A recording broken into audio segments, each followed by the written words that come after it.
Oh, we're gonna get drunk. We'll probably be high. You better stand by. I'm telling you why. The Commandthispod is coming to town. We're talking top 5 and movies, of course. TV and music. We'll also talk sports. The Commandthispod is coming to town. You know Steve's sipping bourbon. You know that Dev is baked. You know Phil ain't gonna say he's wrong, so give up for goodness sakes. Oh, we're gonna get drunk. We'll probably be high. You better stand by. I'm telling you why. The Commandthispod is streaming right now. Hey, Merry Christmas, motherfuckers. Hail to the Commanders.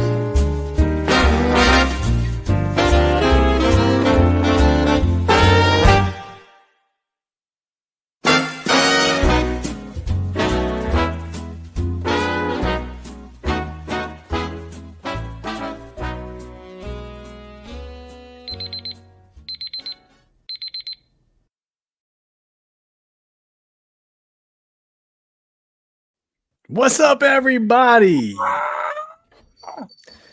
I will never not love that song. Shout out to Dev for that fantastic repertoire music that he put together for us for that shit. That's hilarious. Welcome to our Christmas episode, Christmas special. We try to do this annually, mix it up a little bit. But happy Thursday, gentlemen, as everyone comes in the chat here. We got another Christmas song to preview here, and a little bit later we'll play during the show. Also from Dev and Andy. Shout out to Terrence, Mean Green, on that Christmas trees rap. Dope. Yep, that's on our YouTube channel. We're gonna play it here shortly. But Terrence, what's up, man? He says Sunday is showtime. Let's go, Birds. Eagles division champs again. EAGLES, Eagles. If I could find it. In 2006 in Iraq, I was there on a 15-month tour, and I had to bet another Eagles fan. If my team lost, I'll sing your fight song in the dining facility, the dining hall of a bunch of, combat people in combat. I'd stand up on a table and sing the Eagles fight song. And you know what? They lost twice that year. And I had to sing it 2 times. It was fucking pathetic. But then I was there long enough to see the next football season. I was there for 15 months. And then we won the first game in 2007. And so he had to sing Hail to the Redskins at that time. So, but it made it on the news in Philadelphia because he sent it back like a jackass and didn't tell me. So I got a clipping somewhere. Jay Nash, what's up, Commander Nash? Let's go, Commanders. That's right. Merry Christmas, you filthy animals. Yo. Wait, Commander Nash is a white dude? Yeah, man. Jay Nash, Commander Nash. What? See, this I had to think same thing with Deluxe. Yeah, Dev thought Deluxe was a black dude for the longest time. That nigga was a nigga. I ain't gonna lie. Usually, Jay's rocking the big Brian Robinson mega hat. Oh, okay. Hey, y'all like this? The Jingling, baby. Go ahead, Daddy. Tia, hey fellas, chat Merry Christmas. What was the intro for me? That's right. Go back and share that intro with other people. That was Dev on the intro. Maybe we'll play it again later. That is one of my favorite Dev creations. That and the original Washington Football Addicts intro, like that, and we play that beat and our countdown once in a while before every pod, and that beat just goes so damn hard for me. Like, I mean, this one. Damn, dude. This one. Yeah. That's yes. Dev, you done did good, Dev. I've actually gone back and watched old pods just so I can hear the full intro with the rap and everything. Good. Back when we were Washington Football Addicts. Yeah. Like, I don't know. Just something about Rod, Steve, Dev, and Phil. I know. Dev. I have a lost Commander's disc at NFC East. I've never leaned right here. I've never released it. One day I don't think I actually recorded it really. I know I did the beat. Yeah. See, the thing is that for all that you have heard from Dev through this show, there's about for every one that you have heard, there's 10 you haven't heard that Steve and I have had the pleasure of getting to hear. Dev's Creations through our little group chat and everything else. Yep. And y'all don't know how talented Dev is. You For always get a reals. fraction of it. Thank you. I'm a moron in real life, though. See, that's the thing. And that's the Ellie and I both really fucking hate when you say that, because we're like, no, you're not. Like, L.E. hates it when you say that shit. I know that. I remember he used to get very frustrated when you would say shit like that. Yep. So what do you guys want to do first? You want to talk some Eagles first? Yeah, I thought Terrence was coming on here. I don't know. I have been away from my computer since this morning. Terrence, do you want to come on here? We'll talk Eagles for like 5 minutes, 10 minutes. We'll do a little quick preview. I mean, we already played you guys once. It's not like we got to talk about. We weren't going to do a whole lot of Eagles talk today. We already know. We were going to talk Eagles for 5 minutes and then they're a team that we beat for 3 out of 4 quarters. Ryan said Santa pulled up and whipped out the bag, handsome tree, but didn't have a wrap. Santa slacking. What you doing, Santa? What you doing? Yeah, Snoop on a stoop, man. Snoop on a stoop. There's another one I saw, Vader on a tater. You seen that one? On a tater. It's Darth Vader on a fake. I assume potato. as much. Vader on a tater. All right, how about Monday, Terrence? Monday. Let's do Monday post game. Take my spot, Terrence. I won't be here Monday. There we go. Guest command this will be I got Terrence news flash. Breaking news. Should I do I need to do breaking news? Yeah, breaking news.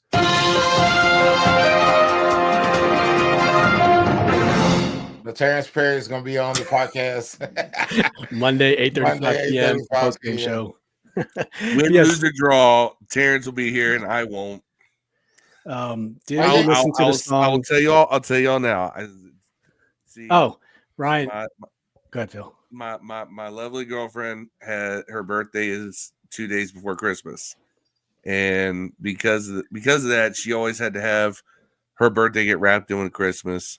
So I've always made it upon myself. Well, I'm going to make this a little different. So we're going to do like a family deal on Sunday after the game. And then Monday, I'm taking her out. I have reservations, all that wonderful stuff. So she has her own day. It doesn't get wrapped in as part of Christmas. That's fair. Somebody got to do it for her. So somebody going to be me. Somebody's got to be you, Phil. So, what are you? I love the pod. I love the pod. And she knows that the pod is part of my life, but she's part of mine. So I got bird dog sipping whiskey on you. There you go. I got a bottle of Bird Dog somewhere. 2 bottles, I think. Yeah. Ryan, I did not get to hear yet because when Dev sent it to me, I was in church at my kid's Christmas recital. So I have not. So when I hear it here shortly, it'll be for the first time. So it's on our YouTube page already. If you haven't seen it, it's there, and we're going to play it here later in the show. So we're going to shoot a video, but we didn't have time. Oh, for real? Yeah, we was going we got the Santa Claus shit and everything. Yay, me, Crystal. Hey, my birthday's 3 days after you, so the day after Christmas. Let's go. Phil Bullock, what's up, Phil? Welcome to the show, man. Glad to have you. If you're out there on the road, man, be safe. I know you're always putting in them hours, man, so be safe if you're out there. So, all right, let's talk a little bit of Eagles, guys. So the Eagles, you know what? We have some wallpaper just for that. There we go. Eagles come to town. We were going to talk about it. So the Philadelphia Eagles are coming to town, not Santa Claus.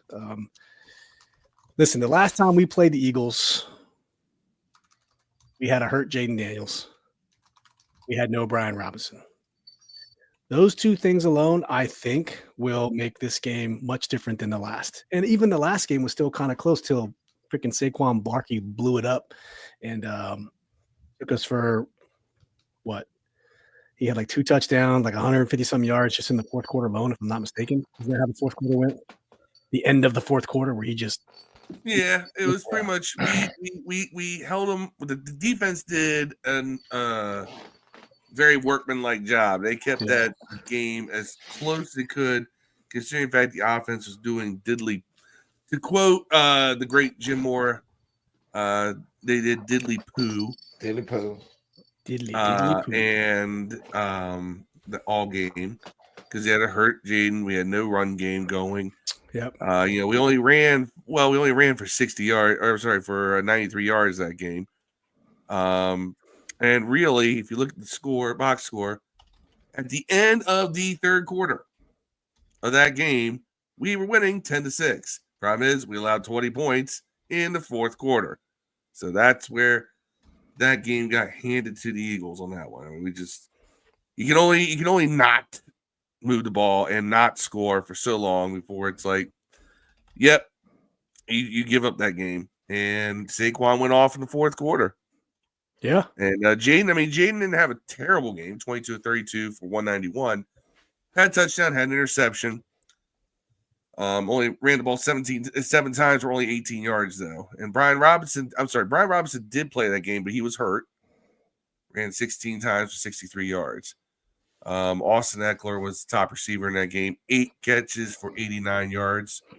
And Zach Ertz had probably his best game of the year, 6 catches, 47 yards, and a touchdown. Yep. And the Eagles have been on a tear, man, since they've beaten us. They're 4-0. They're 12-2 altogether.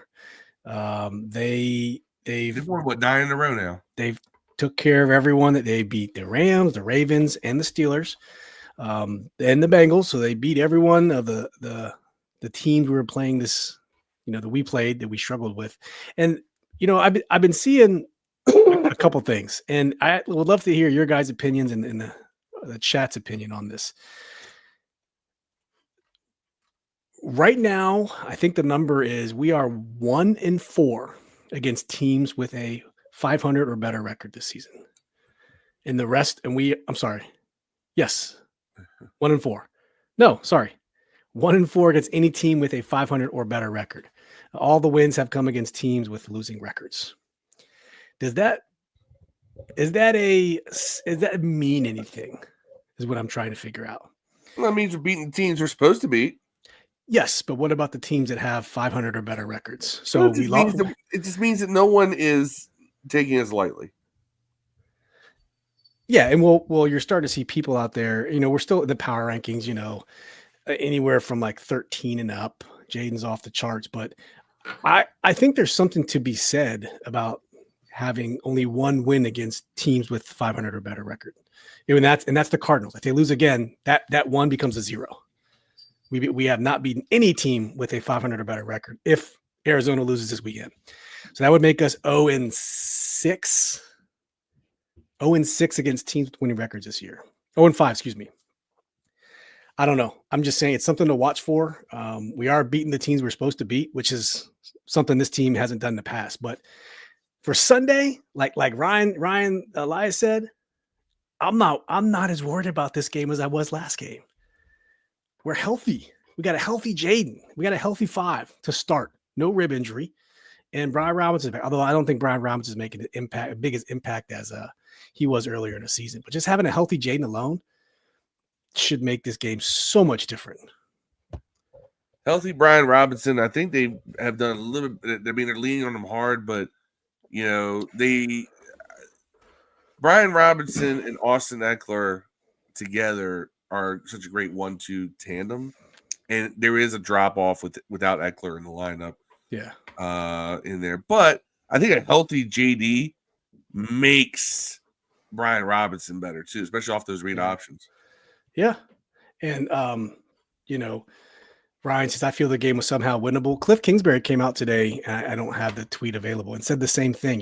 He goes, I kind of dropped the ball last game on my play calling. Because his play calling was bad. I mean, you know what? Bad. Look at that. Look at that accountability.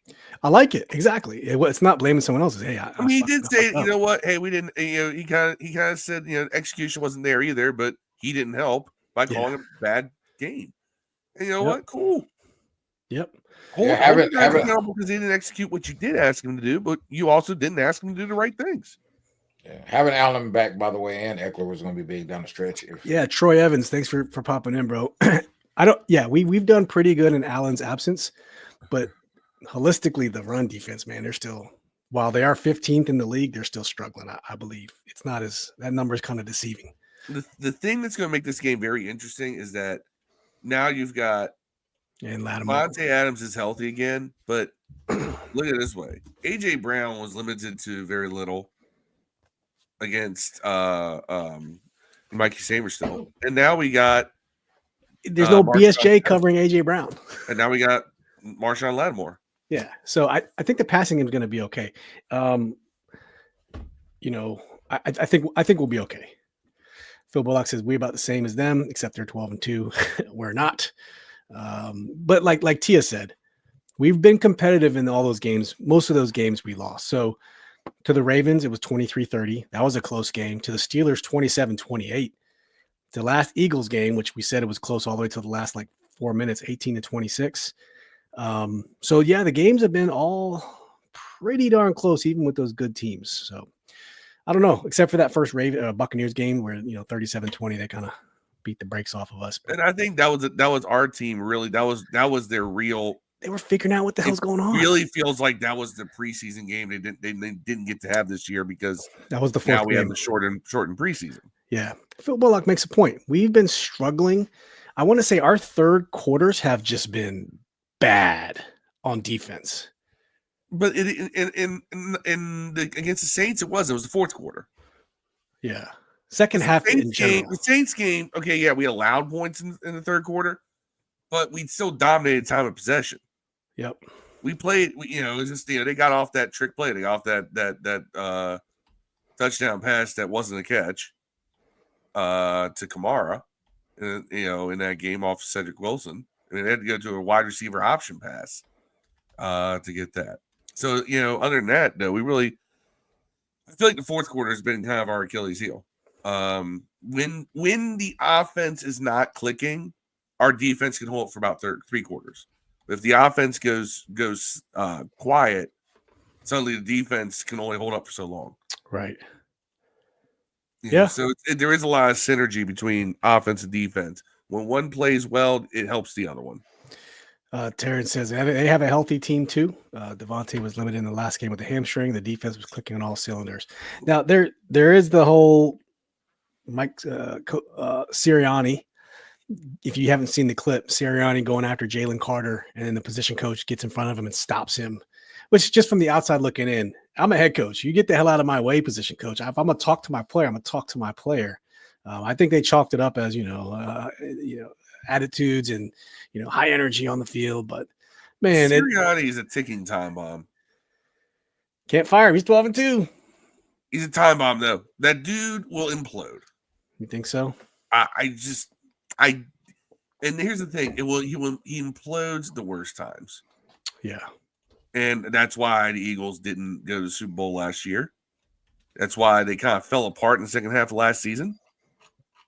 I think Sirianni, he's hype. He believes his own hype, and I know it's hard to for that to be taken too seriously as a statement, considering they're 12-2 right now. But a lot of that's just pure talent. I don't think Sirianni is necessarily a great head coach. I think he's a coach who does great with great talent. All right. Yeah. So you know what? That makes him better than, say, I don't know, Jay Gruden. Jay Gruden was a great evaluator of talent. Couldn't do shit with it. Barely get over 500. Sirianni go 12-2 with great talent. But now this does concern me a little bit just because of the length. Yeah. They was talking about firing Sirianni about 3-4 weeks ago. I mean, wait. About 5 games into the season, Eagles fans wanted Sirianni fired. Yeah, they weren't even out of that motherfucker. Let's go over the injury report very quickly. For the Eagles, like Terrence said, they're relatively healthy. AJ Brown's on rest. He didn't practice Wednesday. He's limited Thursday. Sidney Brown is back. Landon Dickerson's back. Bryce Huff limited. Hurts and Smith full. So looks like they're going to be healthy come Sunday. If I had the time, I'd love to keep a tracker of how many holds Lane Johnson gets away with in this game. Oh, of course. Anyway, that dude, he's what you call, he gets what you call the gift of stardom of your position, because people all believe that Lane Johnson is one of the top 5 tackles in the league, which he's not. That he gets away with basically the Morgan Moses half step before the ball snap. He's already dropping back, Right. and holds on every play, and he does that. And you know what? I mean, if I can get away with it, I'd do it too. Yeah, But why not? at the same time, man, somebody, if y'all got the patience, count it. Yep. All right, let's take a look at the Commanders now. All right. 3 off the top, not looking very good. John Bates, illness. Hopefully, I think this is the same illness him and Cosme have that Biadasz had last week. Yeah. And that funk is just going around. What if it's the same one I've had? God damn, if it it could is, be. I understand. I totally get There it. we I've been go. sick. Y'all understand, I got sick. I started feeling it during the last pod. I've been sick all up till this pod. And you probably hear it in my voice a little bit too. But A little bit. Yeah, it's nasty. So Bates, Cosme, and Fowler. It's not herpes if it's everywhere. It's just normal. It's just life. John Allen's back. He is back from his injury stint on the IR. Jeremy Chin is in concussion protocol, but he's been limited, so that's good news. Michael Dieter, backup center. He's limited. Zach Ertz, concussion protocol. He's practiced Thursday, so he might be a go for Sunday. Cleveland Farrell limited. He's good. Luke McCaffrey, shoulder limited. Deron Payne limited. And kicker Zane Gonzalez, left foot, he's full. So I don't know about the kicker there, but the top 3 concern me. If Bates doesn't play, they did sign a new tight end. If you remember Tyree Jackson, former quarterback out of Buffalo, converted to tight end. We signed him to our practice squad.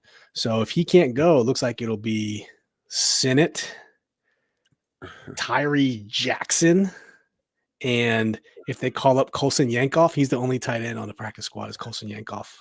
And Tyree Jackson, sorry. So we have 2 tight ends on the practice squad. I should put Sinnott on the offensive football team this weekend. I mean, you can probably get him for nothing in daily if Zach Ertz doesn't play.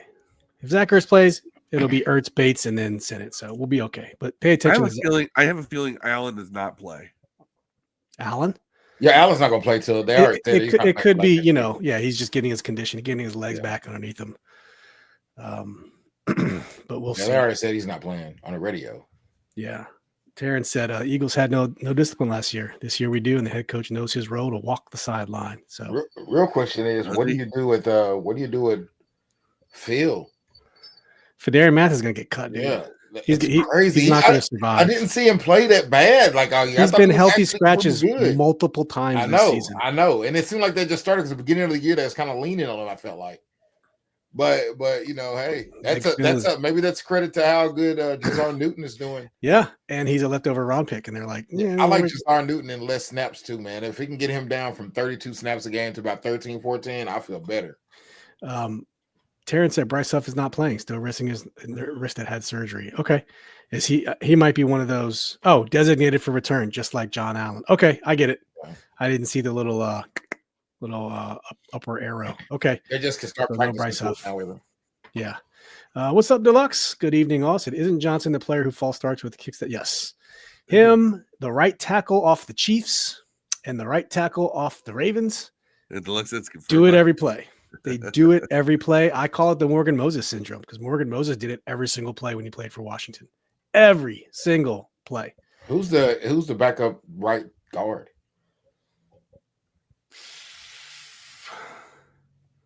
I don't know. Is it a utility? Is it a drop in? Hold on. Is it like Lucas who's flip flopping between positions? I don't think so. Chris Paul. I wonder if it's your boy that plays right tackle because he played guard in Chiefs. I don't know. I don't think I can name it. Chris Paul. Do you know that on the depth chart there is nobody listed behind Cosme? Chris Paul is the only other name I can think of. Chris Paul is the only guard on the roster. They could put your boy out there. Wiley, he played guard in the Chiefs. Yankoff is on the IR, dude. I thought he came back off. I know he was on the IR. I didn't know he's on IR right now on ESPN. So Ben Sinnott is the. I thought he was on healthy. He's the only healthy tight end we got. Yeah, I thought one healthy tight end, and I think Bates. I think Bates will play. I think Cosme will play. I will say is get those guys hydrated, man. They got the same illness I had. The only way they're going to be good to go Yeah, but they get access to for AIDS now, bro. They get access to IVs and stuff, so they'll be all right. Not a good Yeah, deal. just make sure to get these guys hydrated and hydrated fast. Because Nope, I'm telling you, Yankoff went on the IR on November 9th. I thought he came back. Okay, so that's why they got Tyree Jackson to take his spot. All right, so we got a former quarterback turned tight end on the practice squad. We also have KJ Osborne. That's someone who else to pay attention to. We claimed him off waivers from the Patriots. Think he's gonna play? Yeah, we got him too late. I think he was too late to play last week, but this week I think see KJ Osborne. I like KJ Osborne. You know, I don't think he is anything. He's at least a Noah Brown. So I don't think there's any kind of a drop off there. Yeah. Fuck him. We got De'Ami Brown. Downtown De'Ami Brown. Downtown dynamic De'Ami Brown. I like to see him go downtown. Yeah, he's adding all kinds of names, so he's like an LGBTQ LMNOP over here. We can keep going, man. We can keep going. Yeah, so that's the injury report. Downtown dynamic. I don't know how much more you guys want to do. Here, Cosme and Algrave getting IVs last game. Yep, which just means that they're on the back. They're on the backside. There we go. What's up, John? John's from the Bleeding Burgundy podcast with him, Jesse, and old Scotty, and sometimes Max, his brother Max, Chris Paul. Yep, Yankoff has Costanza hands. George Costanza hands. Is that where you were going with that? Yeah.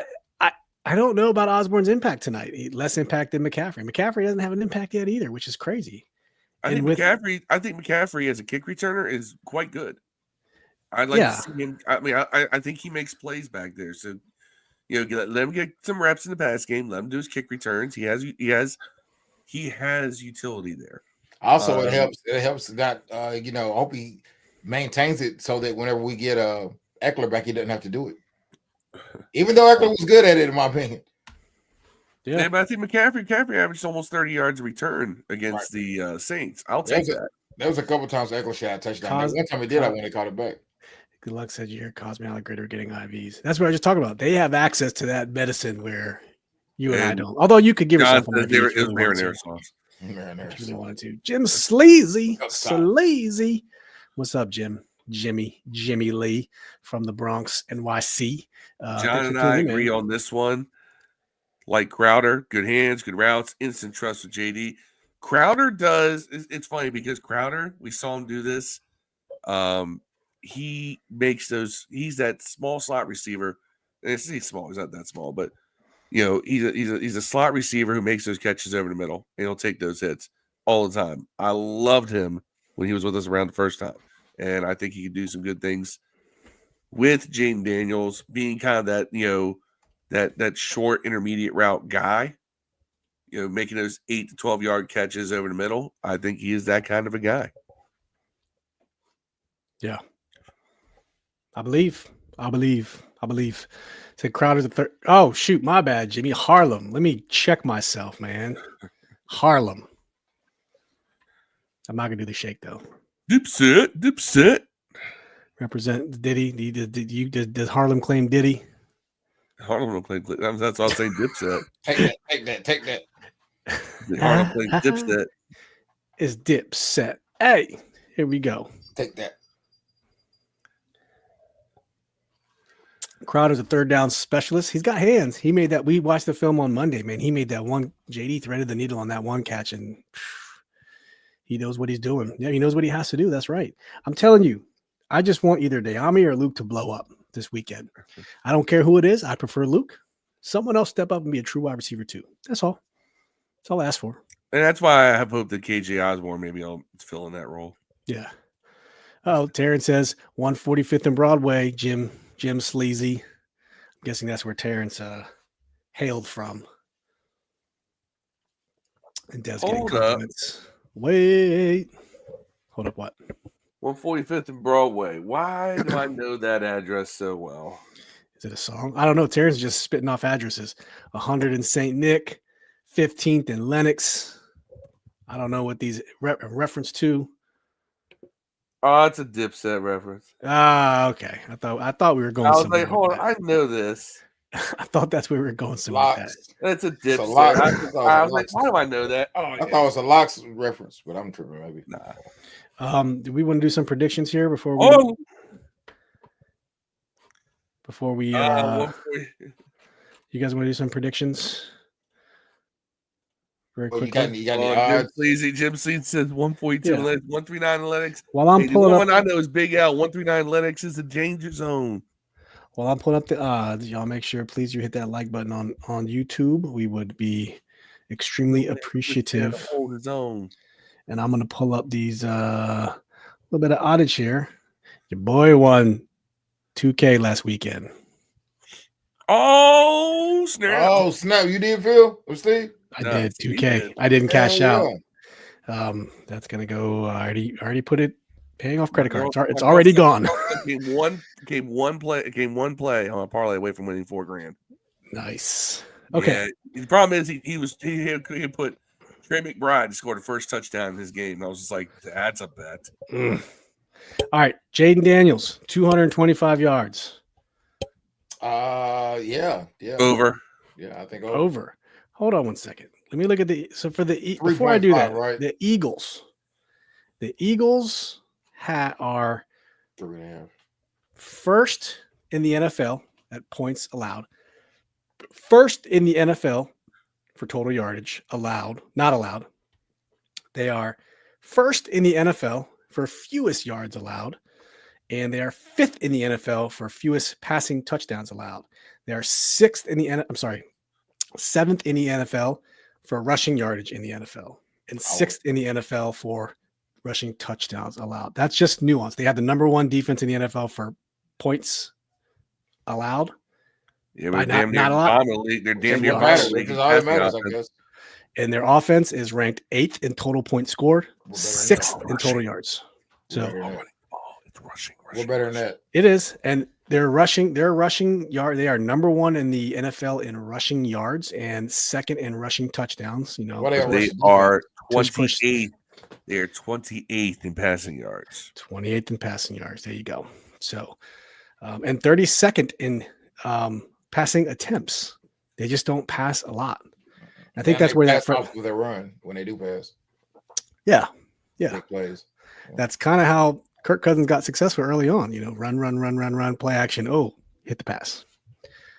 Speaking of which, Kirk Cousins is now benched for Michael Penix. Yeah. He doesn't look the same. That Achilles looks worn. It looks like he didn't step into anything. He has not. But remember earlier in the season, he was in MVP talks after he dropped 500 yards on Monday Night Football. Last year before he got hurt, he was the best quarterback in the league last year before he got hurt. Statistically, he was killing.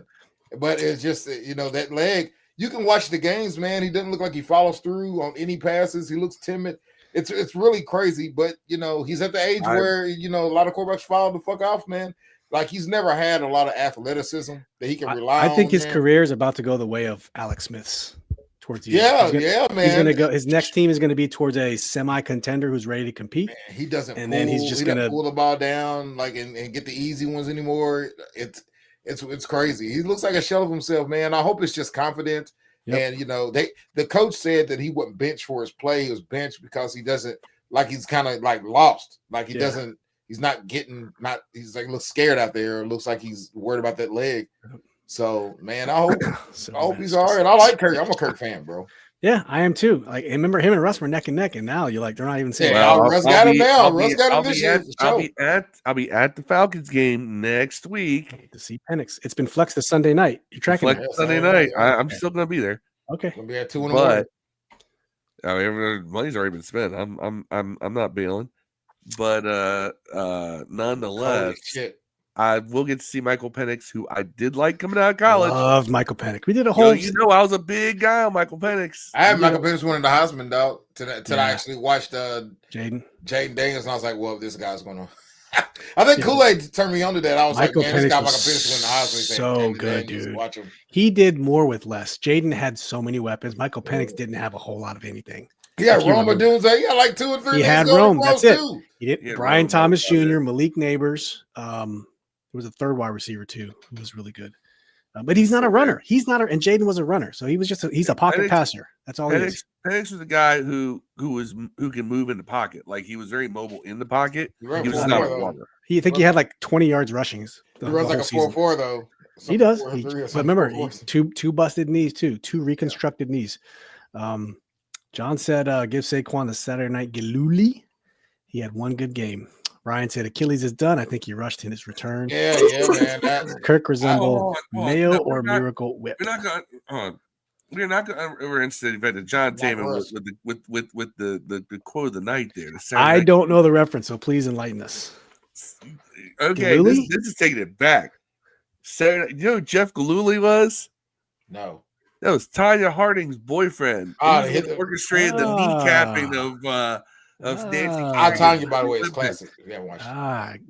See, y'all, that one went over your head. I got in a freestyle battle with Tanya Harding once. I was giggling over here. I'm like, that's a good line. I got in a freestyle battle with Tanya Harding once. I got it on video somewhere. Yes, you keep talking about this, Dev. I'm telling you, man. I hit round a Brad Davis up on my Facebook, man, and he will tell you all about it. We were at a place called Weekend at Bernie's. His name is LeBar. Get the video. Get the video, Dev. It's on VHS somewhere, man. All right, she showed let's up. do some quick over-unders, and then we're going to show Twas the Light Before Christmas. Then we're going to do top 5 Christmas videos, and then we'll probably wrap it up and talk about whatever. Sound good? All right. Sounds like a plan. Jayden Daniels, 225. I'm going to take the over. I think I don't think the over as well. What is it? I don't think the over as well. I think there's going to be a lot of movement between the 20s, both of these teams. 225, Dev. Over. Everyone's taking there. In the chat, just put JD over under. We'll log your names, see who's right come Monday. And we'll catch up. Big fat 350-pound guy tried to run away. Andy in the house. What up, Andy? Is this the Andy the artist? Is Andy the artist or the different Andy? That's my wife, I think. That's her name on. That's her. I think so. That's her Call of Duty name. So I think that's okay. I say I spelled it ANDY. I think that was on the I picture. do too. So maybe okay. John's got the under on Jayden. John's got the under. Okay, Tia's got the over. The over, and it is right. Andy indeed. Andy indeed. All right, Eagles under. Come on, man. I mean, this is just individual yardage, so that's all right. All right, let's go. Jalen Hurts, 200 yards. Now, for reference, we gotta do this. We always do this. We go back to his last few games just to give a reference for yardage. So I'm just going to go backwards from the most recent game back for pass yardage. 290 versus Pitt, 108 versus Carolina, 118 versus Baltimore, 179 versus the Rams, 221 against us, 202 versus Dallas, 230 versus Jacksonville. Back to November. I'm not going to go any further. That's just the context of how much yards Jalen Hurts. That's where they get you at. That's why they picked 200 yards, because it's right there. Just point of reference, he was 221 against us last time. Yeah. Herbert sucks, bro. I think I'm going to take the under on Hurts going 200. Rushing yards, I'm going to give him 1 billion, but on passing yards, I think Hurts is going to go under 200. What do you guys got? 200 yards for? Say under. I'm gonna go under also. I'm gonna go under also. Terrence got the under. Dev got the under. Phil got the under. John got the over by 2. So he's going 202. Even Terrence is going the under on Hurts. He knows. Tia got the under. Okay. That's the passing props. Let's go receiving props. Ooh, this is going to be good. They got A.J. Brown, even money is at about 80 yards. Now, remember they had they had the media circus that went around. You know, A.J. Brown was a little upset after a victory. And he goes, yeah, we need to pass the ball better. Jalen was like, yep, that's not that. I only take what the defense gives me. And then the next game, I think A.J. Brown did very well, got fed a lot. So A.J. Brown, 80 yards. I think I'm going to take that one. I'm going over on that one. Phil's taking the under. Under, yeah. And you know what? Terrence and I say the same thing. If Terrence says it was 65, he would say over.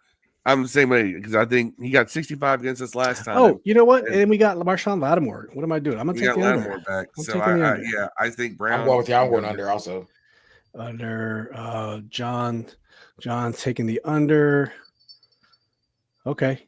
AG. What's up, AG? Thanks for popping in. Said AJ Brown under. Lattimore effect. There you go. Remember last week, Lattimore didn't have a mark.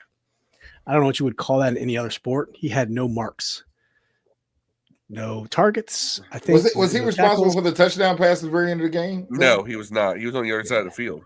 I was wondering that. I thought I seen him out there, but I think that was Defoe out there, wasn't it? 22. Yeah, it was. Yeah. All right. They're giving again. Shouldn't have existed. The play shouldn't have existed. So I need to get mad at that. They're giving Smith even at 60 yards. No, I'm taking that one. I'm taking that over. I like the over on that. I'm gonna go. I guess I will. Since one's going, well, somebody's got to get yards. Yeah, you're right. I'm gonna go over. I'm with you. You talked me into it. I'm gonna go under. It's not gonna be by much, but I'll say under. But all right, Devontae Smith 60 yards. Terrence is going over or under. Excuse me. I'm going under on that as well. I just don't. I honestly think that the yards are gonna come from a third guy from the Eagles, whether it be Dotson showing up or Dallas Goedert, or whatever, Saquon getting some catches, but yeah, I just don't think one guy is going to have that blowout game from their wideouts because we have two good corners right now, and they have two good wide receivers. So I think you're going to see that's going to be even money. You know what?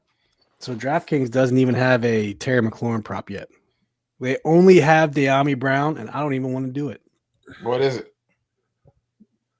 27.5 yards. God, that was exactly where I'd have him. 3 for 27. I'm taking him the over on that. I'm going over.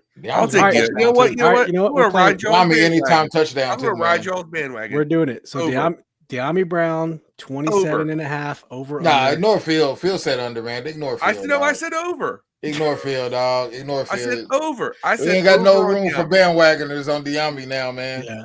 I would. I mean, no. it's just, no. I'm going to ride. It's just how DraftKings spits out the odds. 3 for 30. 3 for 30 is over. It's not impressive. Yeah. Third guy is usually the copy repairman or the pool guy. That's true. It might be Goddard. Yep. Could be Goddard. High drug places. Yeah. Yes, sir. Let me see if Fanatics has props for our game. That usually what is our defense ranked? 12th, 13th? I got it right here. Our defense. Goddard's on IR. I missed that. Yards allowed. Yeah, he's on IR. So for the Commanders, our offense is ranked 6th in total points scored, 5th in total yards gained. Defense is ranked 16th in points allowed, 11th in total yards. Against the run, 25th in yards allowed. Yeah, that's what we're gonna have a problem. The pass, hold on. 4th. So who are the Eagles going to rely on as their third man? Is it going to be Calcaterra? Well, that's who they have for the receiving. They got AJ Brown, Devontae Smith, Saquon Barkley. That's who it's Dotson. Their number 3 guy. Their number 3 guy receptions is Goddard. Number 4 is Barkley, and number 5 is Calcaterra. John Dotson. Yeah, Grant Calcaterra. I think that's going to be your guy. I'm going to play fantasy football with them guys. Yep. Oh, they do got Terry on Fanatics has Terry. So they got Terry at 65 yards, man. That's kind of over. Come on, Terry McLaurin, 65 yards. What's he get, like 12 touchdowns if he scores again?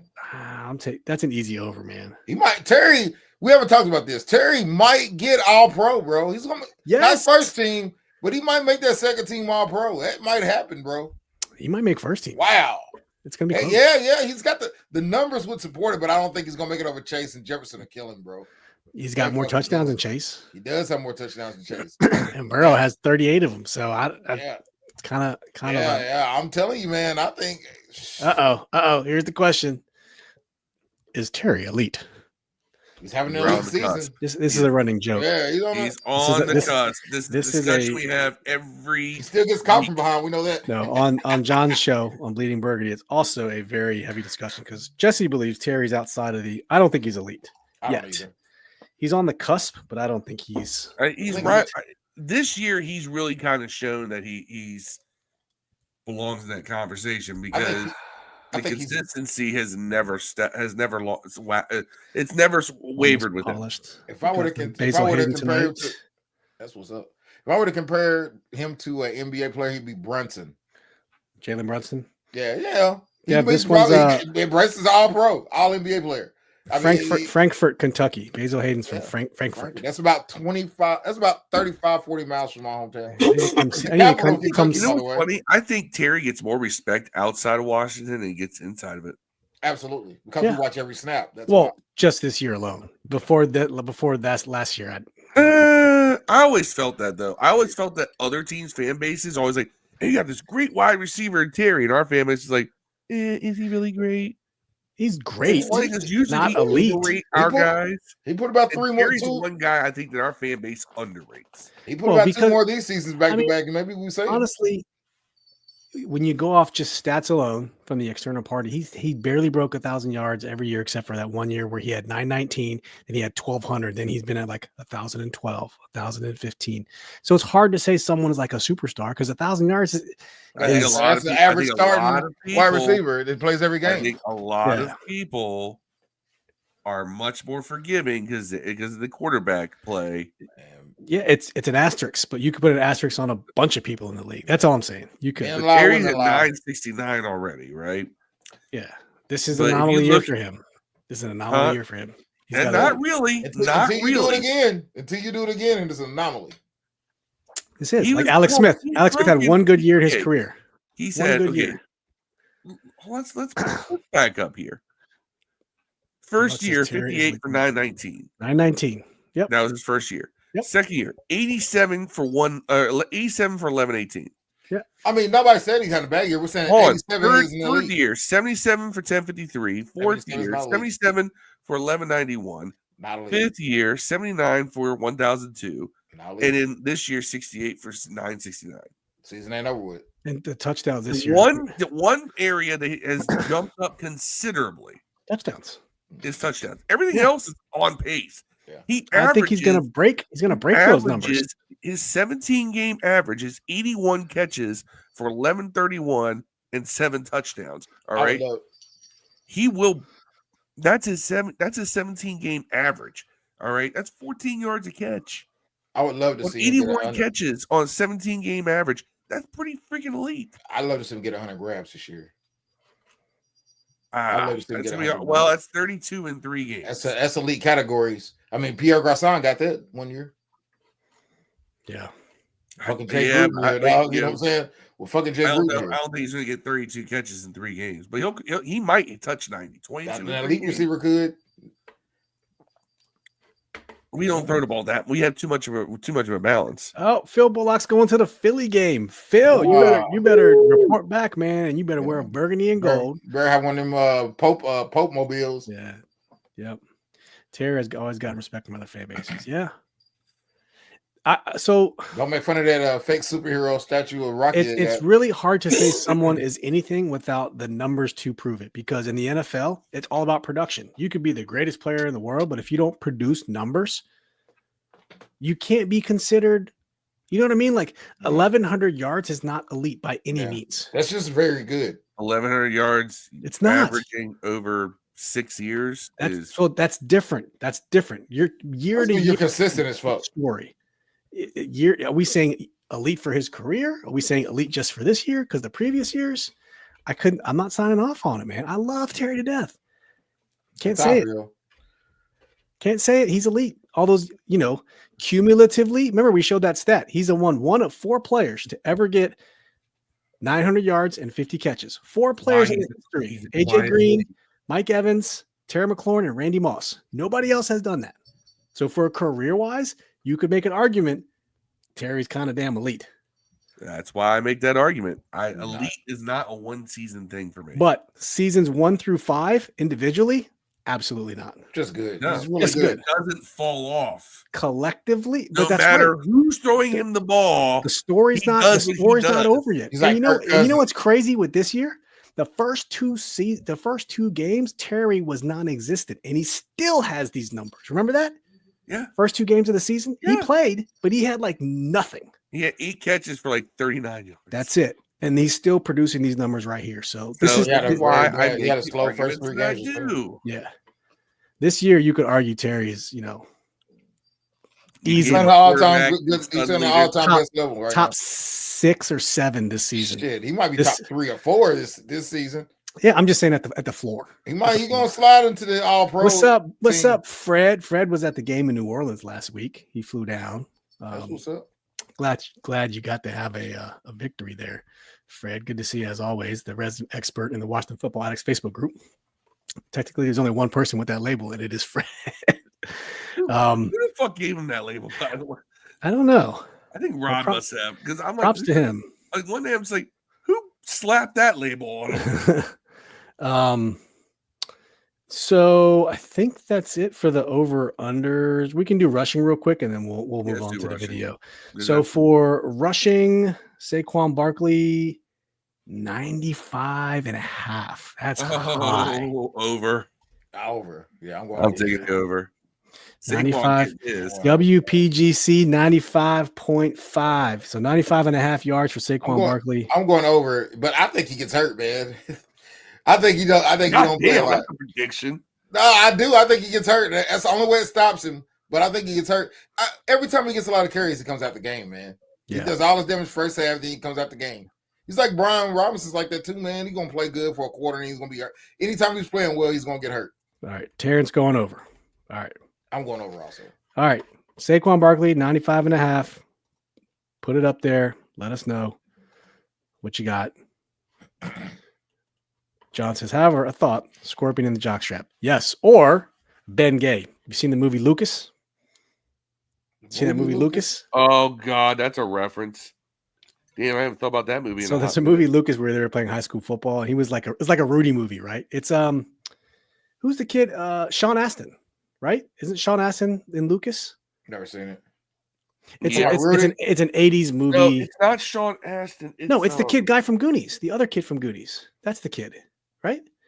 Anyways, Lucas is an underachiever in life. He's on a high school football team. He gets picked on and he gets bullied. And what he does is he puts Ben Gay in all of their jock straps. So they go on the field and their junk is just on fire. And it's like sweet revenge for him for the whole team. So yes.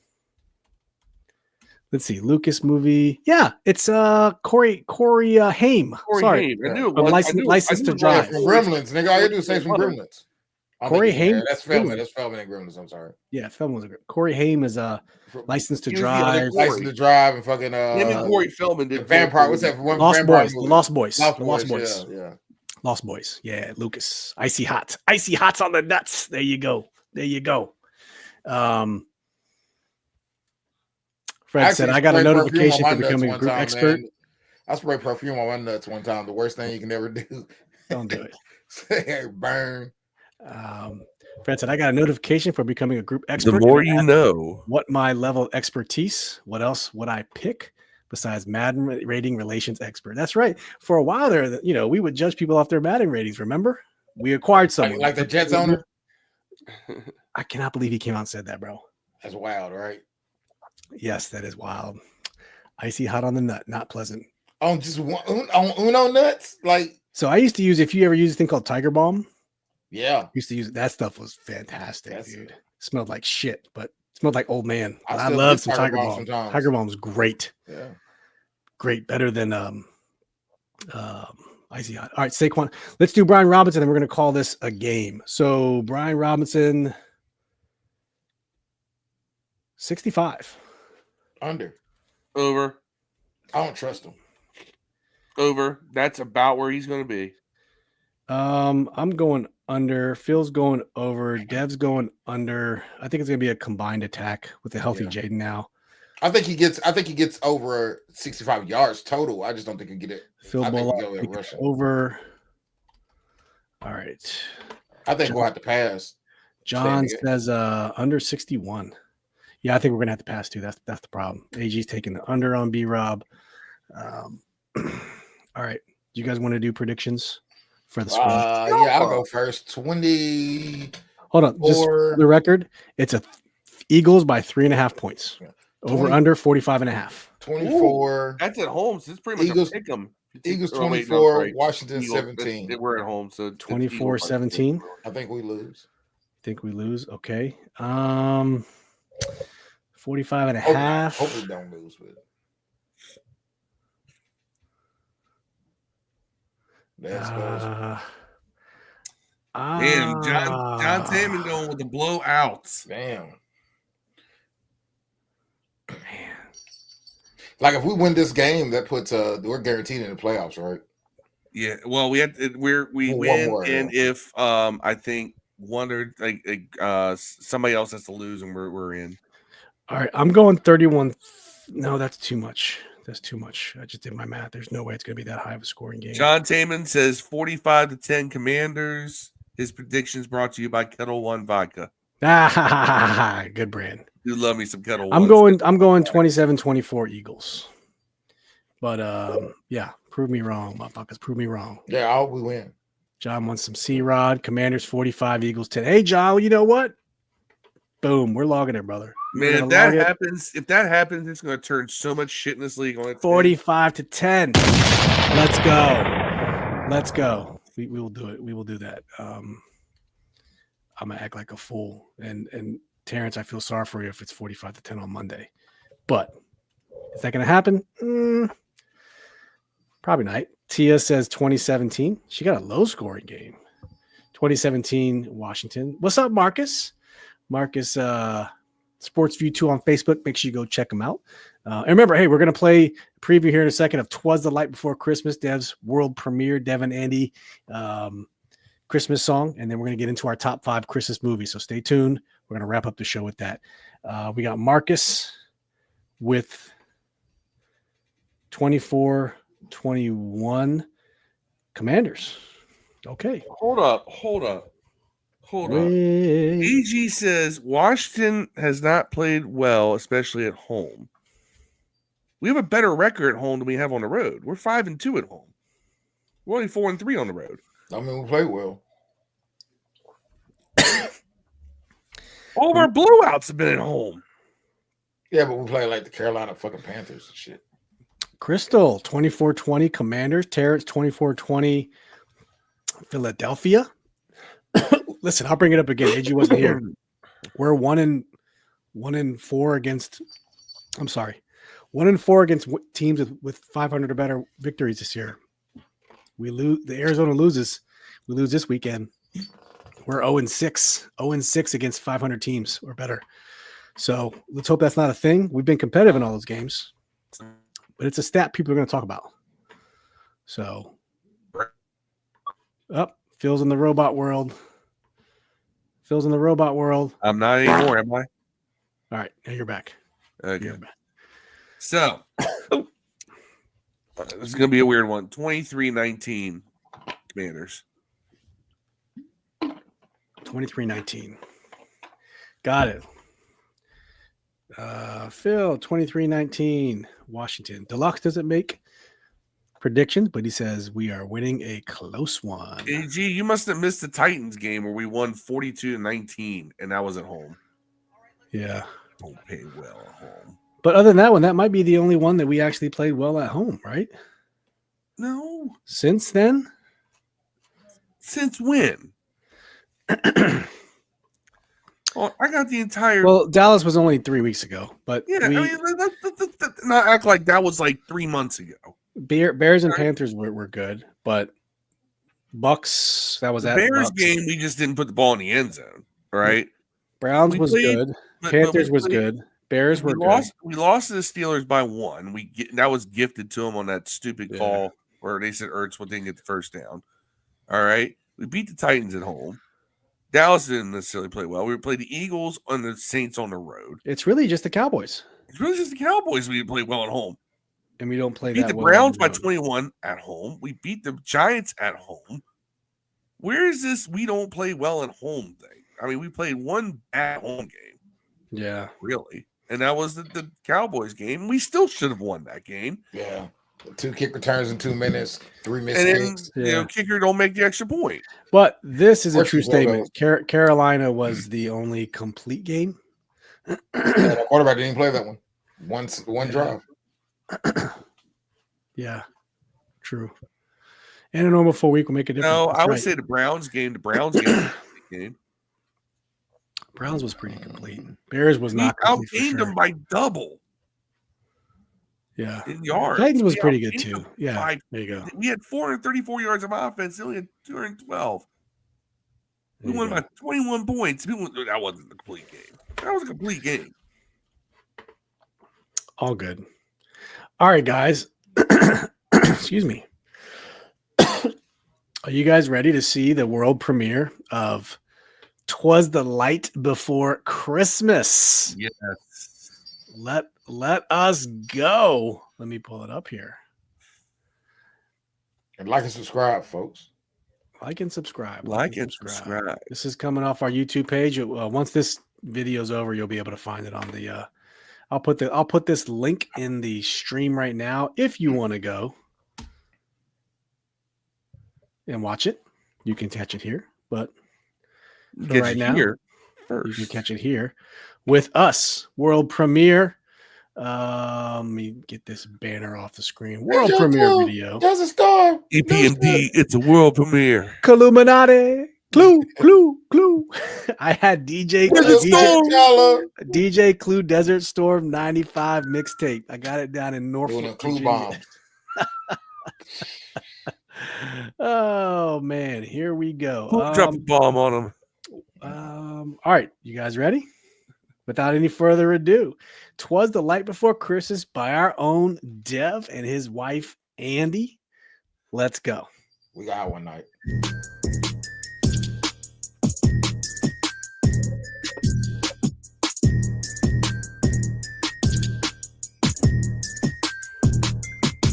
"'Twas the night before Christmas, we can't wait to feel jolly. The stockings all hung and the wreaths full of holly.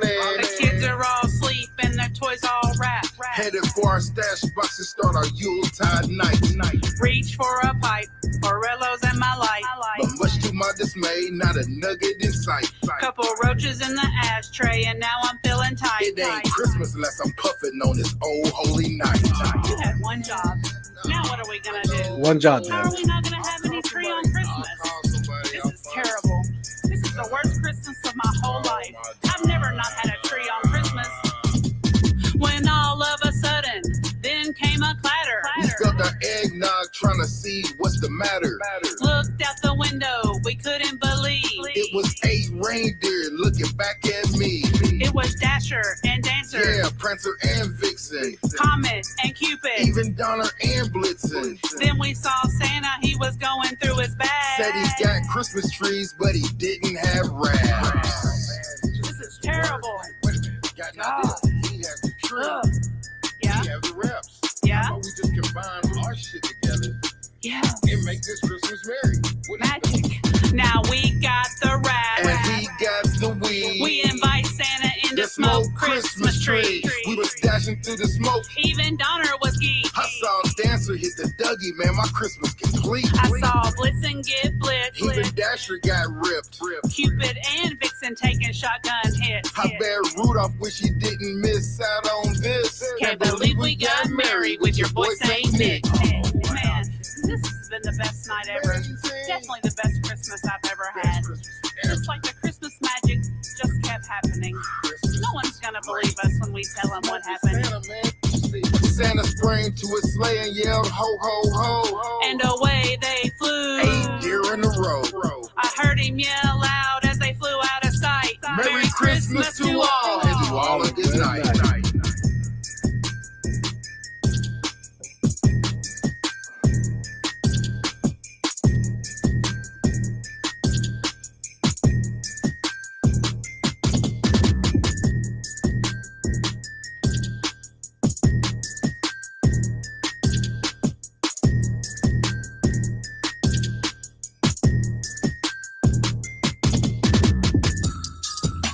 Ooh, slow it down. Oh, Like Project Pet. screwed. Had to chop Out of this Mankind. We were on date night. We had to figure out something to do, so we wrote a Christmas song. That's what's up. That was very good, Dev. Thank you. Andrea, my sincere applause.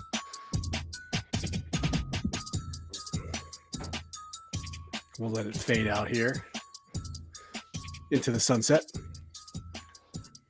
I heard everything before the beat change. I was like, oh shit, that's new.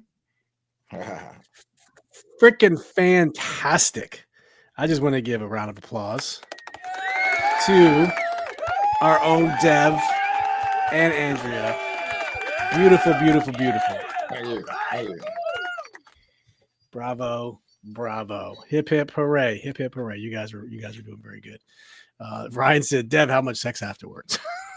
An adequate amount, I guess. Yeah. I don't know the real answer. And Phil Bullock is like 50 minutes behind. 2 pieces of sex. Love you, bro. Still waiting on his call from Snoop. There you go. John Taman, nice work. Nice song, Family, for a collab. Very good. Yeah, it was good stuff. And we appreciate you letting us share that on here, which was even better. That's worth at least, 10 likes. That's worth 10 likes at least. So if you're watching from X, flip over to YouTube and hit that like button, man. That's 10 likes in the bucket right there, man. We appreciate that. That was pretty dope. So that will be on our YouTube page if you ever want to see it. It's live right now, so please feel free to go check it out. But it's up and live. We uploaded it earlier before the show if you want to check it out on the YouTubes. And I think now we're going to get into the top 5 Christmas movies, right? That's what we're going to do? Top 5 list of Christmas movies. Yep. We want to hear your top 5 lists. I'm gonna keep track of them. I don't know if we should do the whole sharing of the top. Like remember before we used to do that. I would type it in You want me to do that again, or we just? Sure, let's do that. Okay. That way we can see what's going on. Yeah, we'll do that. Let me pull up an old one. Top fives. But yeah, while we're getting ready, think about your top 5 Christmas movies of all times. Of all time. What you think in your bucket. Now, I know everyone's got different opinions of what is a Christmas movie, what's not a Christmas movie. And I understand that. And that's okay. That we celebrate our differences here. That's all right. Let me pull up here. But while I'm doing this, what makes a Christmas movie to you guys and those in the chat? What defines a Christmas movie? Because I think there's a lot of subjectivity that goes into saying what is or what is not a Christmas movie. So what do y'all think defines a Christmas movie? Gotta be funny. Funny? Gotta be during Christmas time. Okay, that's fair. It's gotta capture a spirit. It's got to capture, it's got to, take place at Christmas, and I don't know. There's this with me. I don't know. It has to be somewhere. It's like I have to watch this. It has to be me. It's something that I'm in. I have to watch. Every Christmas. And it's funny because there's one great Christmas movie, according to most people, that I've never watched. And there's one Christmas movie that a lot of people love that I absolutely cannot stand. So we did this last year, believe it or not. Should I just show them, or should I save these? Save it. I didn't rewrite mine. I bet you might be different. Okay, but you know what? We'll do it this way. What was mine? Because I didn't write them down. I'm not going to spoil it, Deb. I'm going to challenge you to make them different. Yeah, I just thought we was talking about our best Christmas movie. I already know which one that is. I don't even know which one. We did this with Rod before. Yeah, I remember it. All right. I don't remember what I said though. I do remember some of what I said, just not the order. That's fair.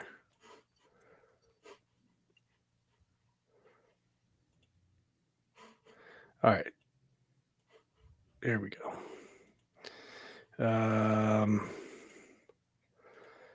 Keep source formatting. All right. We are cooking with Crisco. Let me just delete these movies. Delete this column, and bam, we are good to go. Delete column. All right. Here we go, ladies and gentlemen. Top 5 Christmas movies of all time. Share screen, share window. Boom. There we go. I will make this as large as possible. All right, here we go. Who wants to start us off on the top 5 Christmas movies of all time? Not me. I'll start because this will be the most controversial entry on this list. Really? Yes, Why is that? because most people don't realize that it does fall into a lot of the themes of a Christmas movie. Okay.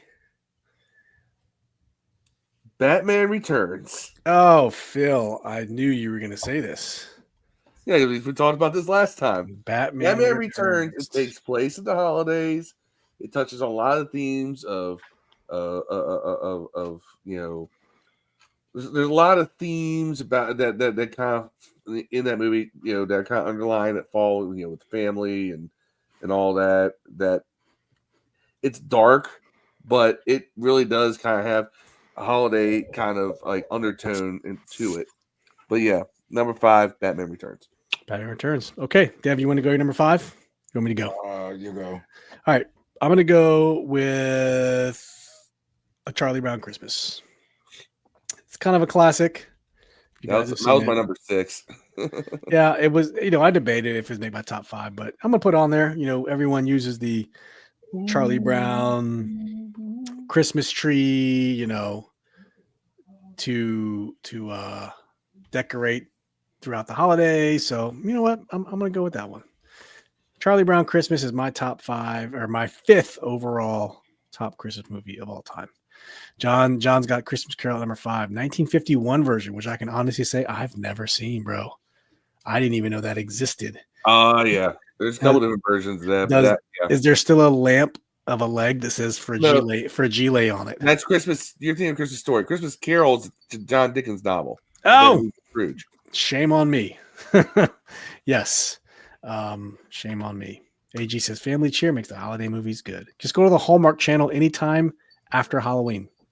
It's Christmas in this, Chateau in this. That's what it is. So, all right, Dev, number 5, man.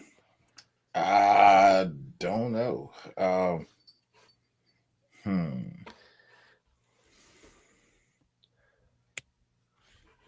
gonna go probably. Do you want me to tell you what you put last year? I'm thinking it's Charlie Brown's Christmas. What I would have put. That was not on your list at all.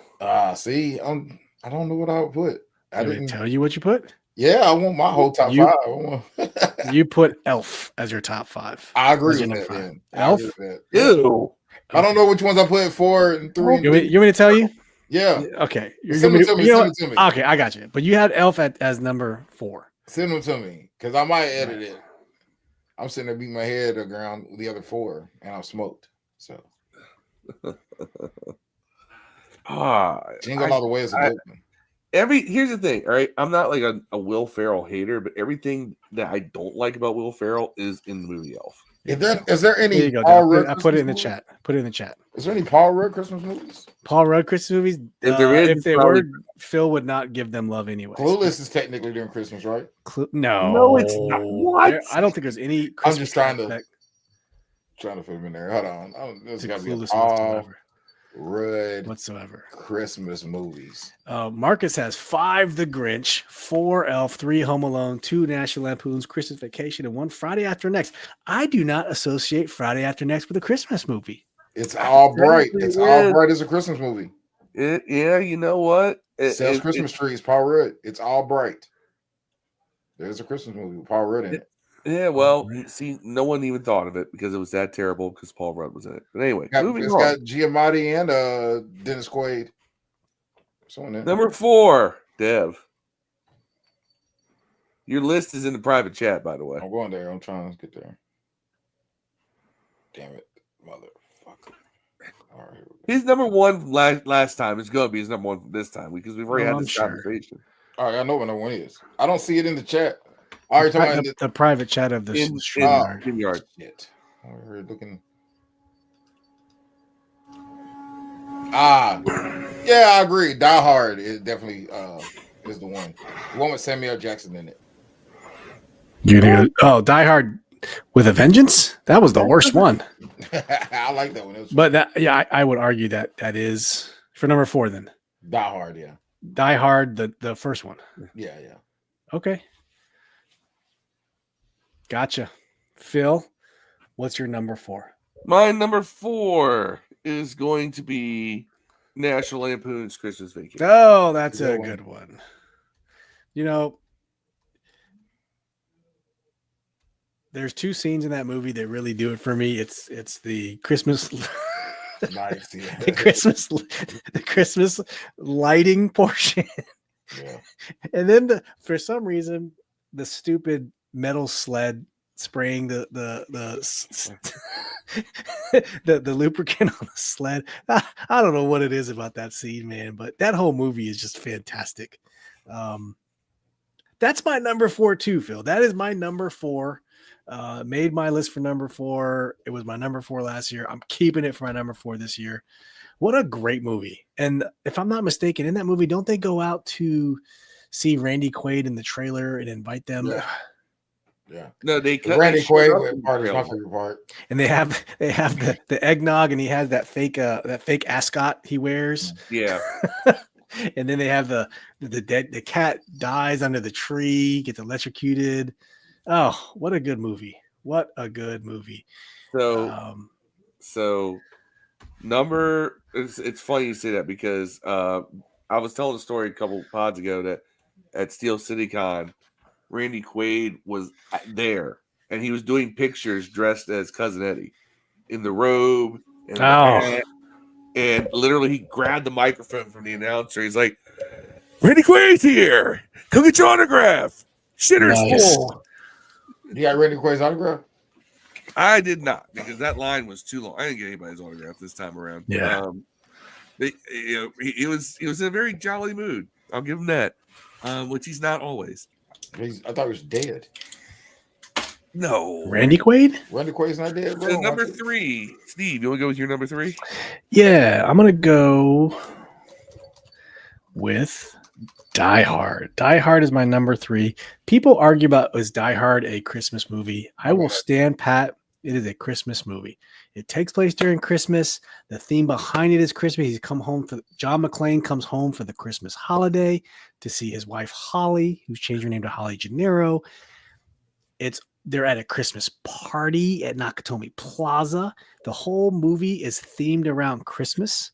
It's a Christmas movie. I would love to hear an argument as to how it's not a Christmas movie, but it's my number 3. Explosions. Randy Quaid was deported. That's what happened to Randy Quaid, by the way. Deported to where? Is he Canadian? Yeah, it's from Montreal. Yeah, well, he came back and he was just here 2 weeks ago. Ryan's got number 5, Jingle All the Way. AG says Charlie Brown Christmas is GOAT.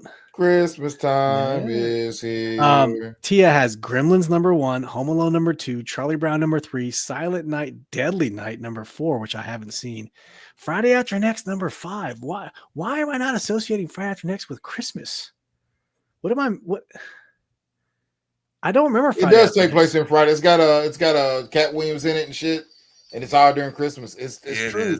This is the one where they were the guards and they work in the outlet mall. Yep. At the record store. And that's going to have Ricky Smiley with Santa Claus. Yeah, for sure. Okay. Definitely is. Okay.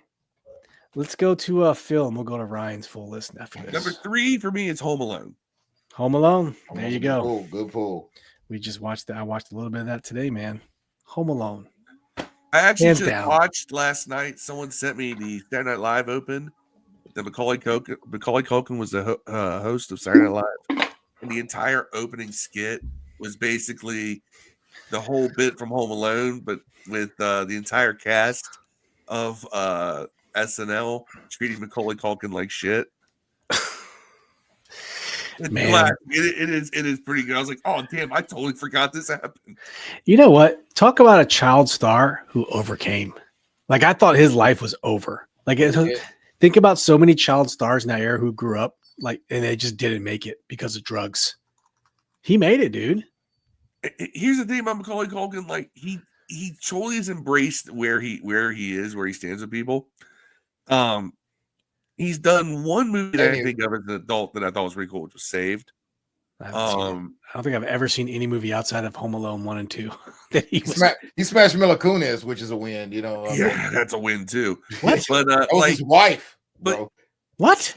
Yeah, before for a hot Ashley. minute. But the thing is that with Macaulay He Culkin, was the like, first one married to her. Macaulay Culkin understands that. Yeah, he's the former They child were star. like 16-year-olds and married and shit too. It was crazy. I think. But he did the movie. He did the movie Saved with Mandy Moore, which is an underrated movie. It's funny. It's kind of a dark comedy.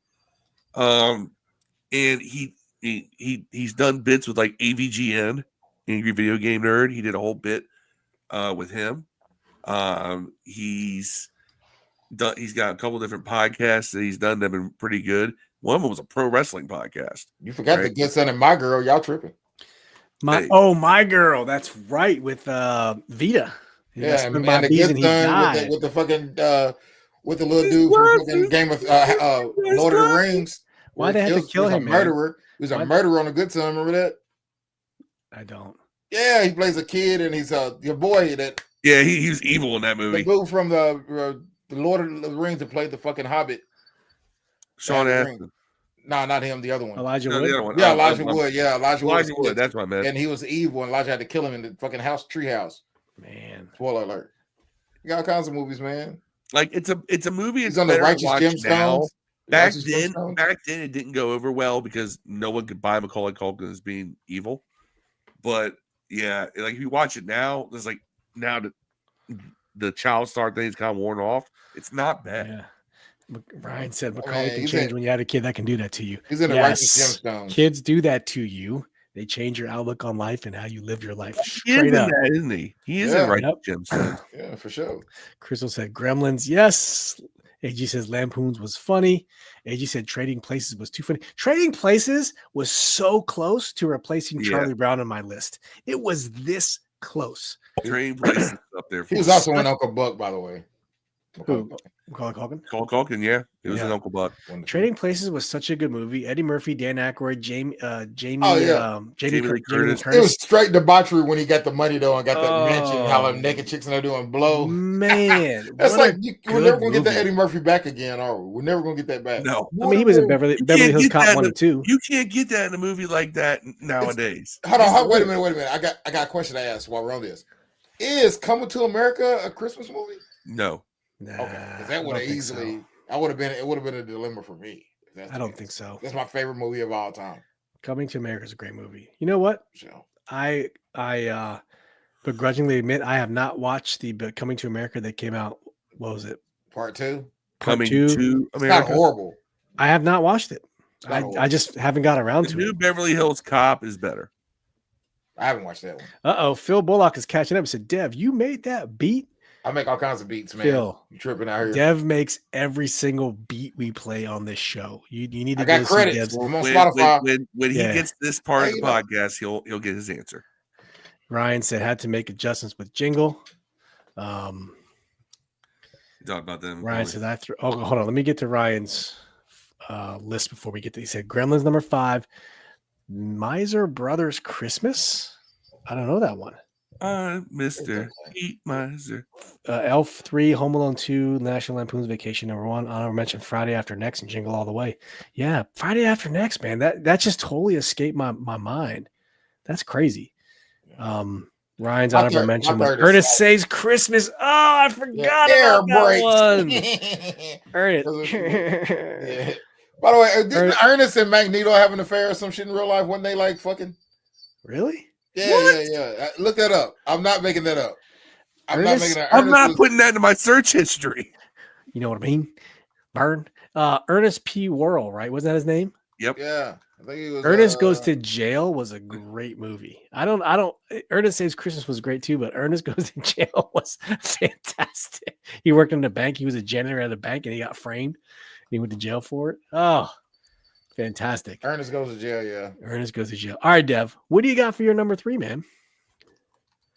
South Park Christmas. South Park Christmas. Yeah. Christmas. It's Christmas. I don't think I've seen this one in ages. I don't even remember it. Oh yeah. It's up there. South Park Christmas. What happens at South Park Christmas, Dev? Is Mr. We first get exposed to Christmas Pooh. Yeah, the Christmas Pooh. Yeah. Okay. And all the good soundtracks like Dead. Someday you'll be dead. That's a good show. Okay. This is where we get Mr. Hanky to Christmas Pooh. I got you. Okay. Yeah. That changed that put South Park on a trajectory just like no other. With Mr. Hanky came out. Oh yeah, I mean it's Oh my already gosh. that's just like you're doing a $1.20 and then you hit the nitrous. Yeah. All right, I mean, Dev. Let's Number circle 2, back Dev. around to you for your number 2. I'm gonna go Christmas Story with the Fragile leg. You know, this is a good one. What do you say? Is Ralphie the Crystal? I cannot get my kids to watch this yet.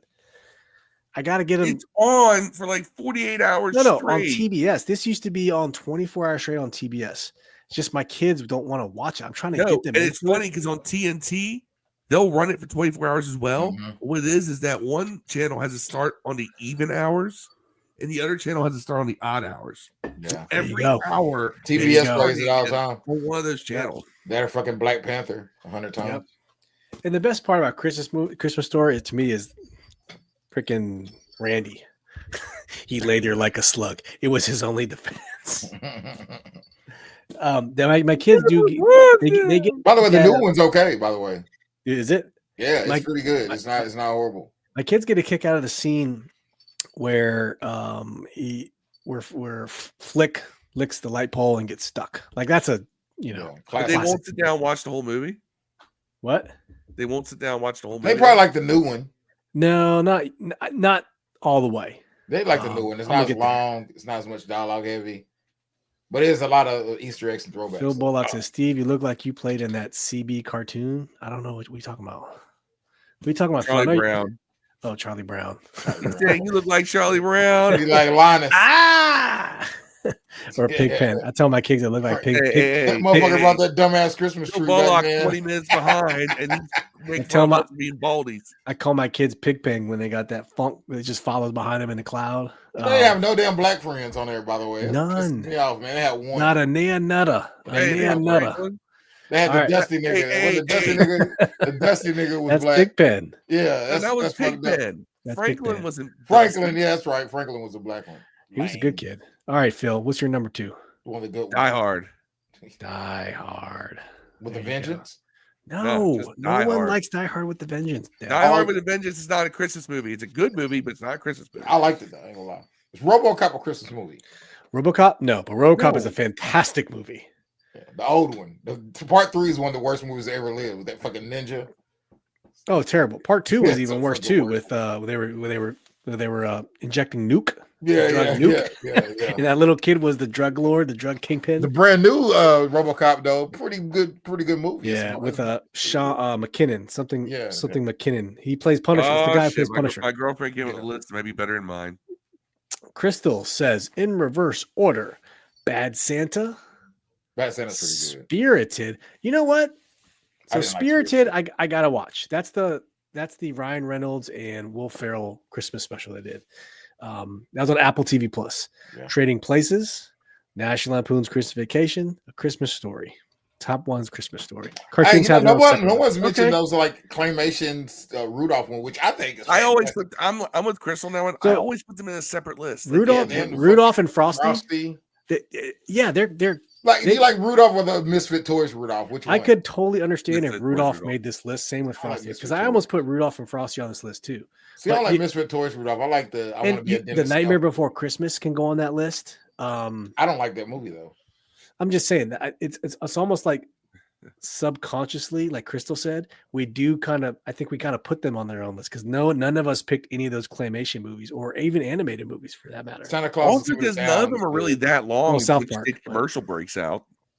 Yeah, Frosty's like 45 minutes. It's like a super short movie. Yeah, that one and Santa Claus is coming to town. Or one of the Kris Kringle shows I became Santa Claus, and then Rudolph. Not the Island of Misfit Toys. I don't like that one too much. I like the old one where the fucking silver and gold and fucking where he's trying to be a dentist. I like that one. I don't like Island of Misfit Toys. Yep. All right, I guess it's on me. I'm going Home Alone. Home Alone is my number 2, man. It's all about laughter. Da, da, da, da, da. I mean, just classic, dude. Classic Home Alone. Love the movie. Phil had it as Pesci. number 3. It's my number 2. Joe Pesci. Christmas all the way. As a parent, I'm thinking about what if I really left my kid at home? Like, They would call CPS. That would be the end of the. There would be a part 2. I would not have kids anymore. Exactly. Part Which 2, in part 2, you would just if be. you're a enforced. rich suburban Enforced. 1990 white was a person, different you can time, get away people. with it, apparently. You know, not back then. No, back then, man, parents used to leave us. I mean, my mom used to leave me. She's dead now. I can say it. She used to leave me and my cousin Langston and Nate home. Her and my auntie, and they would go to Chicago for 3 or 4 days. They leave us with a $65 book of food stamps. We probably 14, 15, man, if that. I remember Nate was 13. He could make whole meals by himself, man. He was at home chilling, a book of food. Man. All right, my number 1, Christmas Story. That's it. That's my top 1. My wife does not like A Christmas Story. I don't know what's wrong with her. Why I think does your wife not like Christmas Story? She's a communist. Damn, apparently. Just joking. This is coming from someone who's Chinese, by the way. That's what they got.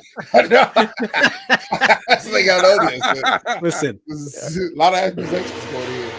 Her favorite movie for Christmas growing up, they watched The Godfather. Her family watched The Godfather. That's y'all not watch murder, murder and mafia and extortion. There's a difference between a tradition and a movie that's a Christmas movie. There's a difference. And that's what I was trying to get at the beginning of the conversation is what defines a Christmas movie? And I think AG said it. It's about cheer.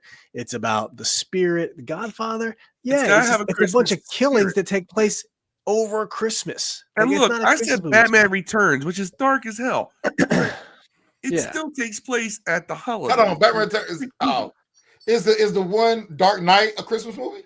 No. It doesn't take on place Christmas. No, there's a little bit of snow that takes place at the end of the movie when they're hunting down the nuclear weapon. That is not a Christmas movie by any means. I don't even recall anything Christmas being referenced. I thought Bane and all them attacked on Christmas and shit. I don't think so. No, I don't think so. The whole Batman Returns take place around the holiday season. So Phil, Friday is not, but Die Hard is. So I just said 20 minutes behind. He's talking. No. Phil, what I'm saying is Friday After Next. I forgot about Friday After Next. I forgot about that one. I was thinking about the Friday, the original Friday and then the Friday where they got locked in the house and they were, the gangsters moved next door. Was that the third one? Yeah. Kev? No. The second one had the gangsters next door. Yeah. What's the third one? That was the second one Friday After Next? The second one was next Friday. Friday. Yes. And I totally forgot about Friday After Next in the record store and stuff like that. So yes, my bad. Like I said, I got it. I have a bad memory. Phil, let's go with your number 2. My number 1? Or number 1, excuse me. Yep. Oh, it's A Christmas Story. Okay. Yeah. Ooh, I put that as number 2, so can't hate. Fragile. That movie captures. That movie does a better job of capturing what it is like to be a kid around Christmas than any movie ever will. It totally does. It captures that anticipation for the day and the excitement, not just the presents. Unless you black, because ain't no black person got no fucking BB guns. No, but just the art of trying to get your parents to understand what you want for Christmas. And you know what? And here's the thing. I know you want to talk about dead whole black people thing, but if you grew up any kind of working class where your parents, you didn't expect too much because your parents didn't have a lot of money, you can relate, right? Yeah, it's a good movie. I remember having Christmases where I only had 5 presents. Yeah. And I had Christmases where there was 25 presents. Right? I've had no presents. But close to none. Things like that. I've been on both ends of the spectrum, but you still anticipated it. You still were you could taste it. It was right there. And it captures that. But you understand you can feel for the parents too, because hey, look, it was back in the day, their dad was a working class dude. And always fighting with the furnace downstairs, things like that. I love how they Purposes. Yeah, I love how they completely danced around cursing in that movie. Oh fudge! The only time you really hear anyone curse is when he goes, "Be sure to drink your Ovaltine." Yeah, it's a Crummy commercial. son of a bitch. I was like, Yep. there you go. I understand that. And feeling. they had Chinese food at the end after the Bumpuses wrecked their turkeys. They had But a you know Christmas what duck. though? It's the whole up and downs of the seasons, the pitfalls, the rises, the things you love, the things you hated, the memories that you have. No movie captures it like that. Yeah, bullies at school. Like it had a lot. It had a lot of great things. I mean, it captured, really and enjoyed it. it's timeless. It is Yeah. timeless. There is that movie was. Here's the thing: that movie takes place in the 30s. It was done in the 80s. I didn't know that movie was made the year I was born. I thought that movie was made 20, 30 years before that.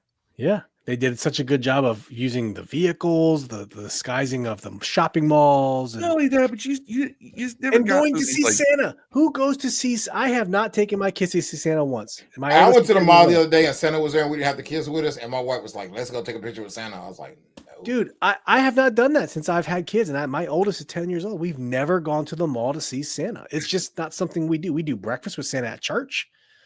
That's what we do. We don't go to the mall and see Santa anymore. Like, maybe, you know what?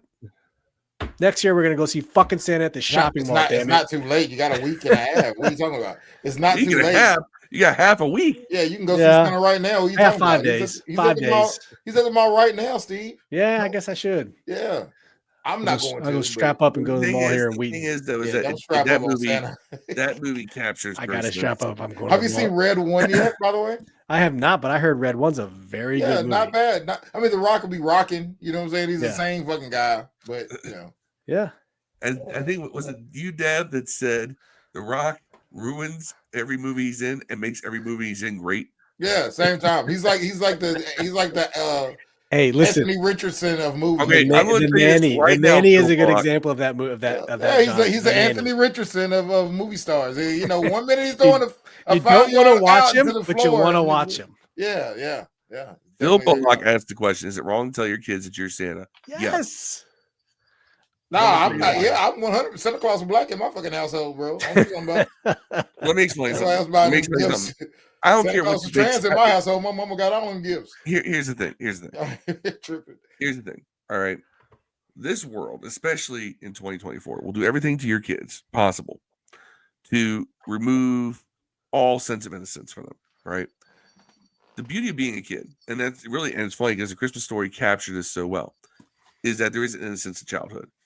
As a parent, it is your job to try to maintain innocence of childhood as long as possible. All right. Your kids have enough time to grow up. Don't rush it. If you can avoid it, don't rush it. Let them have something to believe in.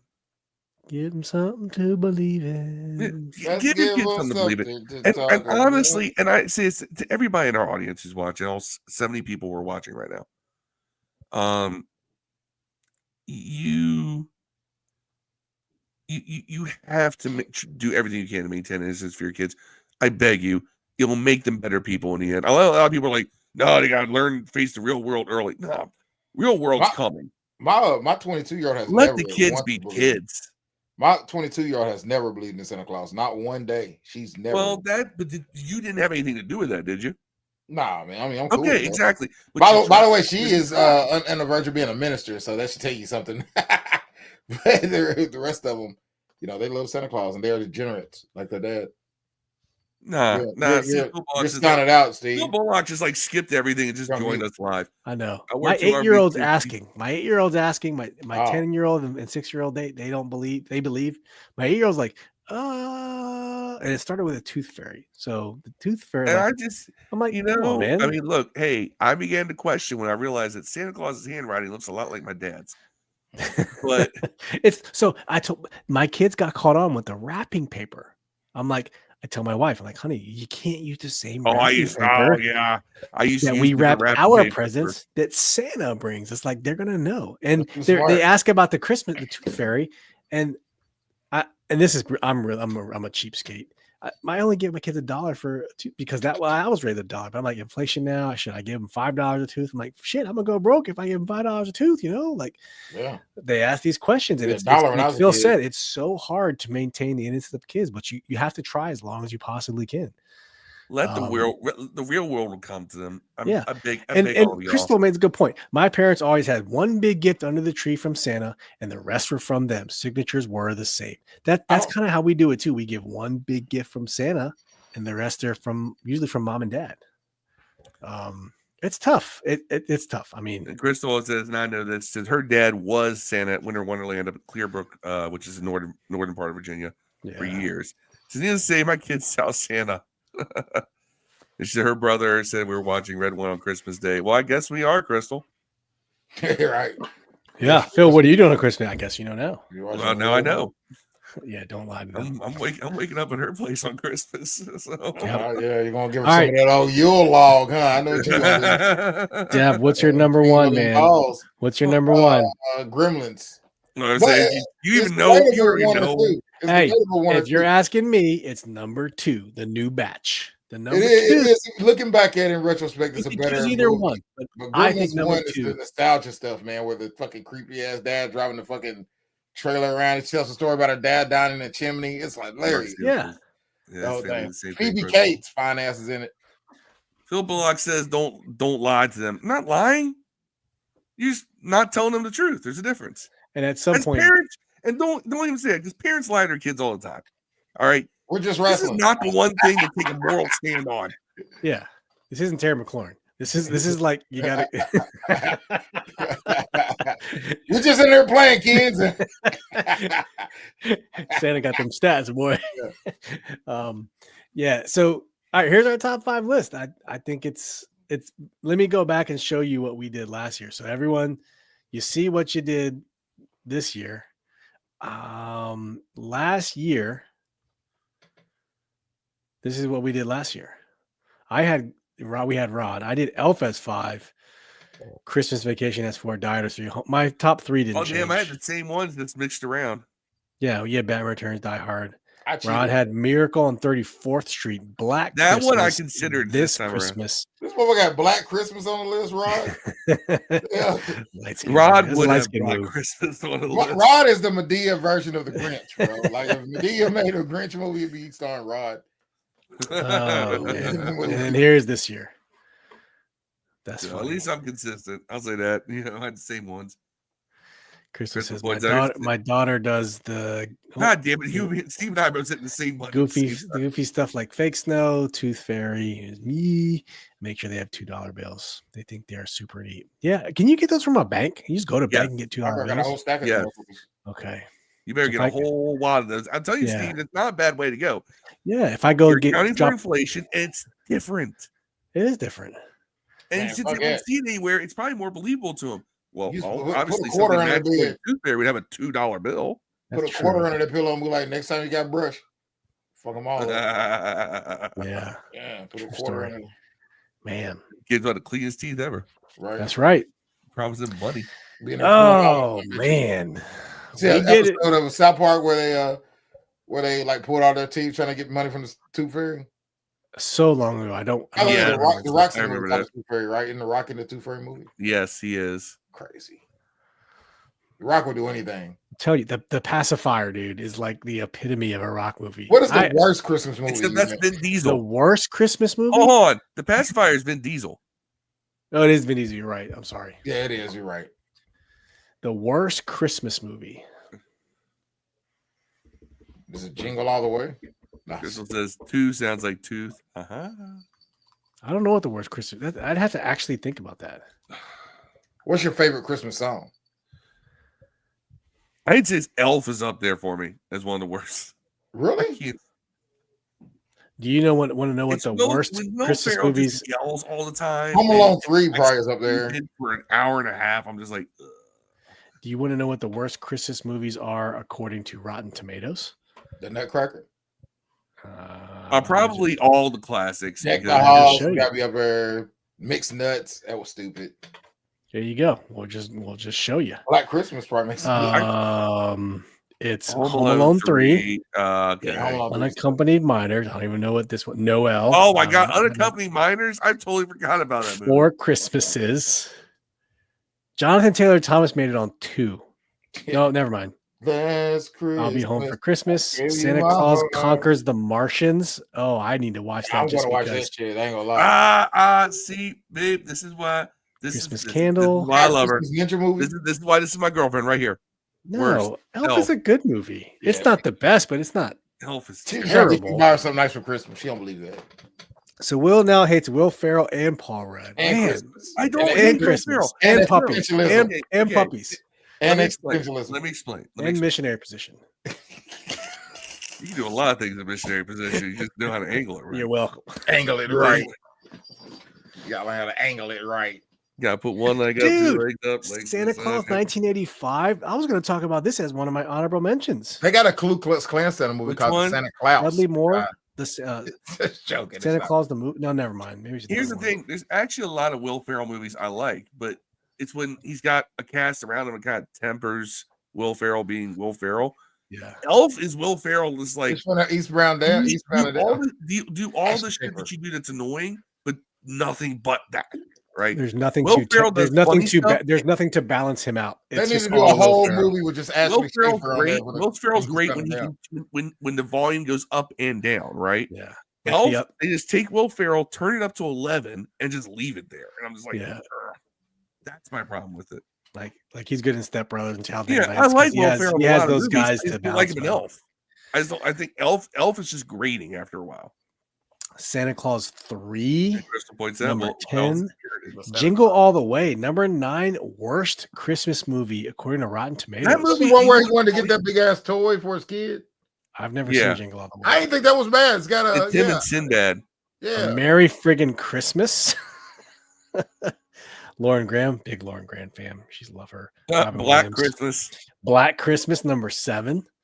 American Carol, number 6 worst. Mixed Nuts, 5th worst. Terrible. Surviving Christmas, 4th worst. Never heard Deck the Halls, 3rd worst. Danny DeVito, Matthew Broderick. Okay. Christmas with the Cranks, 2nd worst. Tim Allen, Jamie Lee Curtis, Dan Aykroyd. This dude According- at work told me I look like a black Matthew Broderick star. Not Matthew Broderick. What's the one that played How I Shrunk the Kids? Rick Moranis. Yeah, he said I look like a black Rick Moranis. Said on Honey, they'll make my kids. What? Stupid as fucking shit. The number roast each other all one the time. He said, worst "You like Christmas black show Rick according to Moranis Rotten Tomatoes. starring The in Honey, Nutcracker. they make my kids." The Nutcracker is terrible. That Yeah. version is terrible. What would be some honorable mentions that we left off this list? I would say Trading Places. Trading Places, Polar Express. Polar You think Polar Express sucks? No. Of, No, we're of talking about good ones. our top 5s. Oh, Our top Polar 5 that we left Express. off. Polar Express could It's be a funny good because one. Polar Express, it doesn't fall on the animated side for me because it's not like all the other animated ones are shorter. It's not, and it's that's not a like full-length Pixar movie. animated. Yeah. It's Yeah. not like Office, claymation. Office Christmas. So, you know what? If I did this Party. again, that would be probably my number 5. Office Christmas Party. Office Christmas Party. Great freaking movie. Yeah. Fair. You know, the DJ. It's like a black dude Party got people! a cocaine cannon hit him in the face. Mhm. Yeah, dude. Yeah, I might watch that tonight. That's pretty good. It's a Kia. Krampus, It's uh, what God would drive. It's got that lady from Saturday Night Live in it. She's the Yeah. HR lady. Yeah. Oh, what a good movie, dude. Office Christmas Party is such It a is good good. movie. Who's What the, is your favorite TV episode? Christmas episode? Like The Office has some pretty good ones. Like whenever they did. They have a Dwight bunch was of good fucking up ones. Jim with the snowballs. Yep. That's a good one. There's a lot of good Christmas shows. The Bill Cosby had a few of them back in the Cosby Show era. Yeah. I can't think of anything off the top of my head. Yeah, Star Wars Christmas episode sucked. Tia, thank y'all. I started decorating my tree. Oh. I thought I was late. I just did my tree on Sunday night. I Did just also put it up. Thanksgiving. I thought I was late. Star Tia, Wars had the worst Christmas episode. you got me beat. I'm glad you could decorate your tree while watching this live stream tonight. Star Wars Christmas. I haven't seen it. No, I'm talking about the old one, like the one where they go back and try to get Chewie's wife, Mala. I was trying to remember her name for some reason. Don't know. Marcus says Martin had some good Christmas episodes. Okay. Martin did have some good Christmas episodes. I can't think of any off the Jack top of my head. Frost kind of sucked. The Grinch. Nobody mentioned the Grinch. I did like some of the Family Guy Christmas episodes. Yeah, Simpsons ones were pretty good. Simpsons. I mean, look, Mr. Plow was a Christmas episode for the Simpsons. Simpsons are coming to the end. Did you hear about that? They just announced it Really? yesterday. Yeah. It's Harold and Kumar. Nobody mentioned that one. Aaron Kumar Saved Christmas. So IMDb. Kumar also gay, by the way, in real life. Sitcoms, IMDb has The Office Christmas Special Part 2, South Park Woodland Critter Christmas, The Office Christmas Special Part 1, Family Guy Road to the North Pole, Yes. American Dad Ruptures Delight, Did you know that's the film? Black Mirror White Christmas. Ooh, I remember that one. That was with John Hamm. That was crazy. The show that has the best Christmas specials, and it's because they always kick off their new season on their Christmas specials, is Doctor Who. I don't watch Doctor Who anymore. See, the girl. Rick and Morty. I haven't watched it in I haven't watched it since the two most recent Doctors, but yeah, it used to be the Christmas episode every year was like must watch TV. Dev, they ranked Mr. Hanky the Christmas Poo 23rd for South Park, but for 20, Christmas in Canada. South Park. I forgot about that one. It's not. They go to Canada to retrieve Ike after his birth parents show up to South Park. Because remember, Ike has the floppy head. He's clearly Canadian. And so there's another Christmas episode with Jen Young in it. Damn, I think it was named Happy Holograms in South Park. No, I'm talking about with Jen from Silicon Valley. Jen Yang. Oh. The Office has a bunch of good Christmas ones. Malcolm in the Middle, South Park has a bunch, Simpsons has a bunch, SpongeBob, Twilight Zone, Scrubs, Mr. Bean. Love Hard is what it's called. Friends, American Dad. That's a lot. Jimmy O Yang, yeah. Love Hard is what it's called. You like that, Steve. Not to be racist. But Jimmy O Yang. Sanford Marcus Edelin. Here's the funny thing. There's one of the best episodes of Married with Children is this spoof of It's a Wonderful Life, but the angel is Sam Kinison. I've seen that one a bunch of times. I've never seen It's a Wonderful Life. Really? You've never seen It's a Wonderful Life? I've never seen it. Watch the one in Technicolor, man. You won't be that disappointed. It's really long. I can watch black and white movies just fine. One of my favorite movies of all time is 12 Angry Men. Best black and white I also like movies like, I also like a lot of black and white movies, Schindler's List. Schindler's List isn't black and white, but that's a modern movie. I'm talking about I can watch, like, it's paced more like a modern movie. I can watch a lot older. Godzilla 1.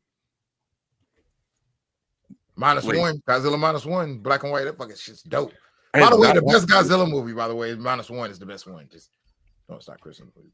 But anyway, yeah, it's funny because I've seen that episode and I know it's a Wonderful Life, but I've seen that episode a bunch of times. I laughed my balls off because Sam Kinison's hilarious, but never seen It's a Wonderful Life. And people look at me so funny when I say that. Like, how are you an American not seeing It's a Wonderful Life?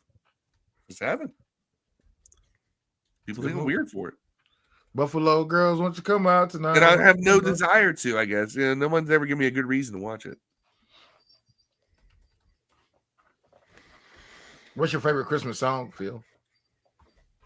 Oh, Holy Night. I like this. Is there a certain version of it you like that sings it?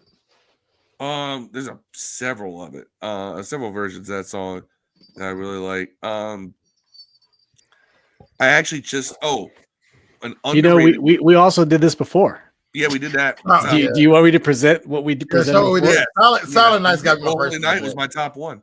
Silent Night by the Temptations. All right. Previously, when we did Christmas songs, my list, if I really think about it, we did. There you go. Yep, there it is. I was gonna say you did Rocking Around the Christmas Tree with Brenda Lee, man. Fuck yeah, dude. I remember this because you had NSYNC on. Yep, there it is. You had dude, on come on, man. I put that on my Merry Christmas. For you. It is not better than this Christmas. You gave you my George Michael and Wham. Not better than that. If we're going there, but you can dance to the NSYNC Merry Christmas song. Come on, man. Now let me back up. Let me back up here. Santa Claus and Black Man. I heard there's a version of Have Yourself a Merry Little Christmas that Scott Weiland did. Now Scott Weiland's the lead singer of Stone Temple Pilots and Velvet Revolver. You wouldn't believe it's the same guy singing it. And he did it on Jay Leno back in 2006. And I shared it on my Facebook today. And I'm like, this is creeping up there. This is a contender for my top 5. I gotta play this for you because it's like this is the same guy who freaking sang songs like Interstate Love Song and stuff like that. My new favorite Christmas song is "'Twas the Light Before Christmas" by Dev and Andy. It's my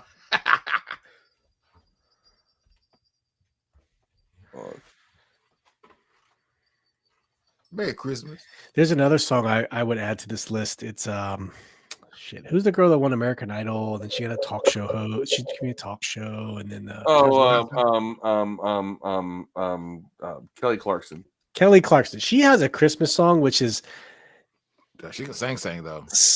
It's been really like, I don't know what the name of the song is, but I keep hearing it. And I'm like, oh man, it's like This Year. It's called This Year. It's really catchy, dude. It's been out for a long time. I know which one you're talking about. Hold on, let me play this year, it's a this is beautiful Scott night. Weiland. Now, I want to think about if you know any Stone Temple Pilots songs, if you know Velvet Revolver. Yeah, I love Velvet Revolver. All right, and think of this is the same guy. Flash. Rest in peace. He's dead. Oh, we are now officially demonetized. No, this is not recorded. Somebody owns the video. Saturday Night Live. So Jay Leno. Probably enough. Yeah.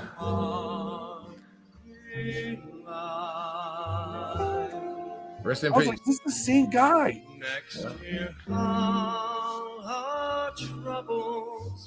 One of the best lead singers in band history, though. Yeah. Heroin, man. Fuck you up. I like Stone Temple Pilots. I like Velvet Revolver, man. Mostly because I like. But can you imagine this is the same guy? Yeah. This is the same guy who's the lead singer of some of the best hard rock bands of my lifetime. But he can sing in those bands, though. And he can sing that. Yeah. Yeah. That to me just like that's a range. And I think that right there is like people should look at that and go, see, keep the set. You gotta look at the talent, man. The talent. That's right, doing community service. Yeah. All right, we are at the 2-hour mark. I think we've culminated. Thank you so much for tuning into our Christmas special. We did a little bit of preview about the Eagles. We premiered the world premiere was the Light of Christmas with Dev and Andy. That's on our Christmas. It's on our YouTube page right now, so please go check it out. We'll be sharing this in the near future. So another banger by Dev. The music you hear in the background, also Dev. We don't play anything on this channel unless it's made by Dev. That's the prerequisite. So unless we're playing clips. And listen, Dev's Spotify is in every single YouTube video we post. It's in the description of every single YouTube video. On that in a while, but it's always in there. It'll never not be in our YouTube videos. So his Spotify is in there. Go loop yourself some of that Blow Obama and hit the gym. Yes, that's right. Devstrumentals, man. Devstrumentals they do it. They do it well. All right, we're going to get on out of here. We'll be back Monday for the post game of the Eagles game. We'll have Terrence Perry on here. Commanders got the Eagles coming to town on Sunday. It's going to be interesting. The Falcons game has been flexed to next Sunday night, which yours. I'll be right here. Phil, I'll be there. Phil will be there Sunday night, representing. Hopefully, he can get us some footage we can show on the following Monday. Marcus says Stone Temple Pilots, one of my favorite bands. He had great range. Yeah, congratulations to Louisville volleyball team playing for the Chip Monday. Yeah, our Knicks beat Minnesota's ass, Marcus. Oh, come Marcus on. A Knicks fan too. Wizards have 3 wins, so we're still struggling, man. God damn, really?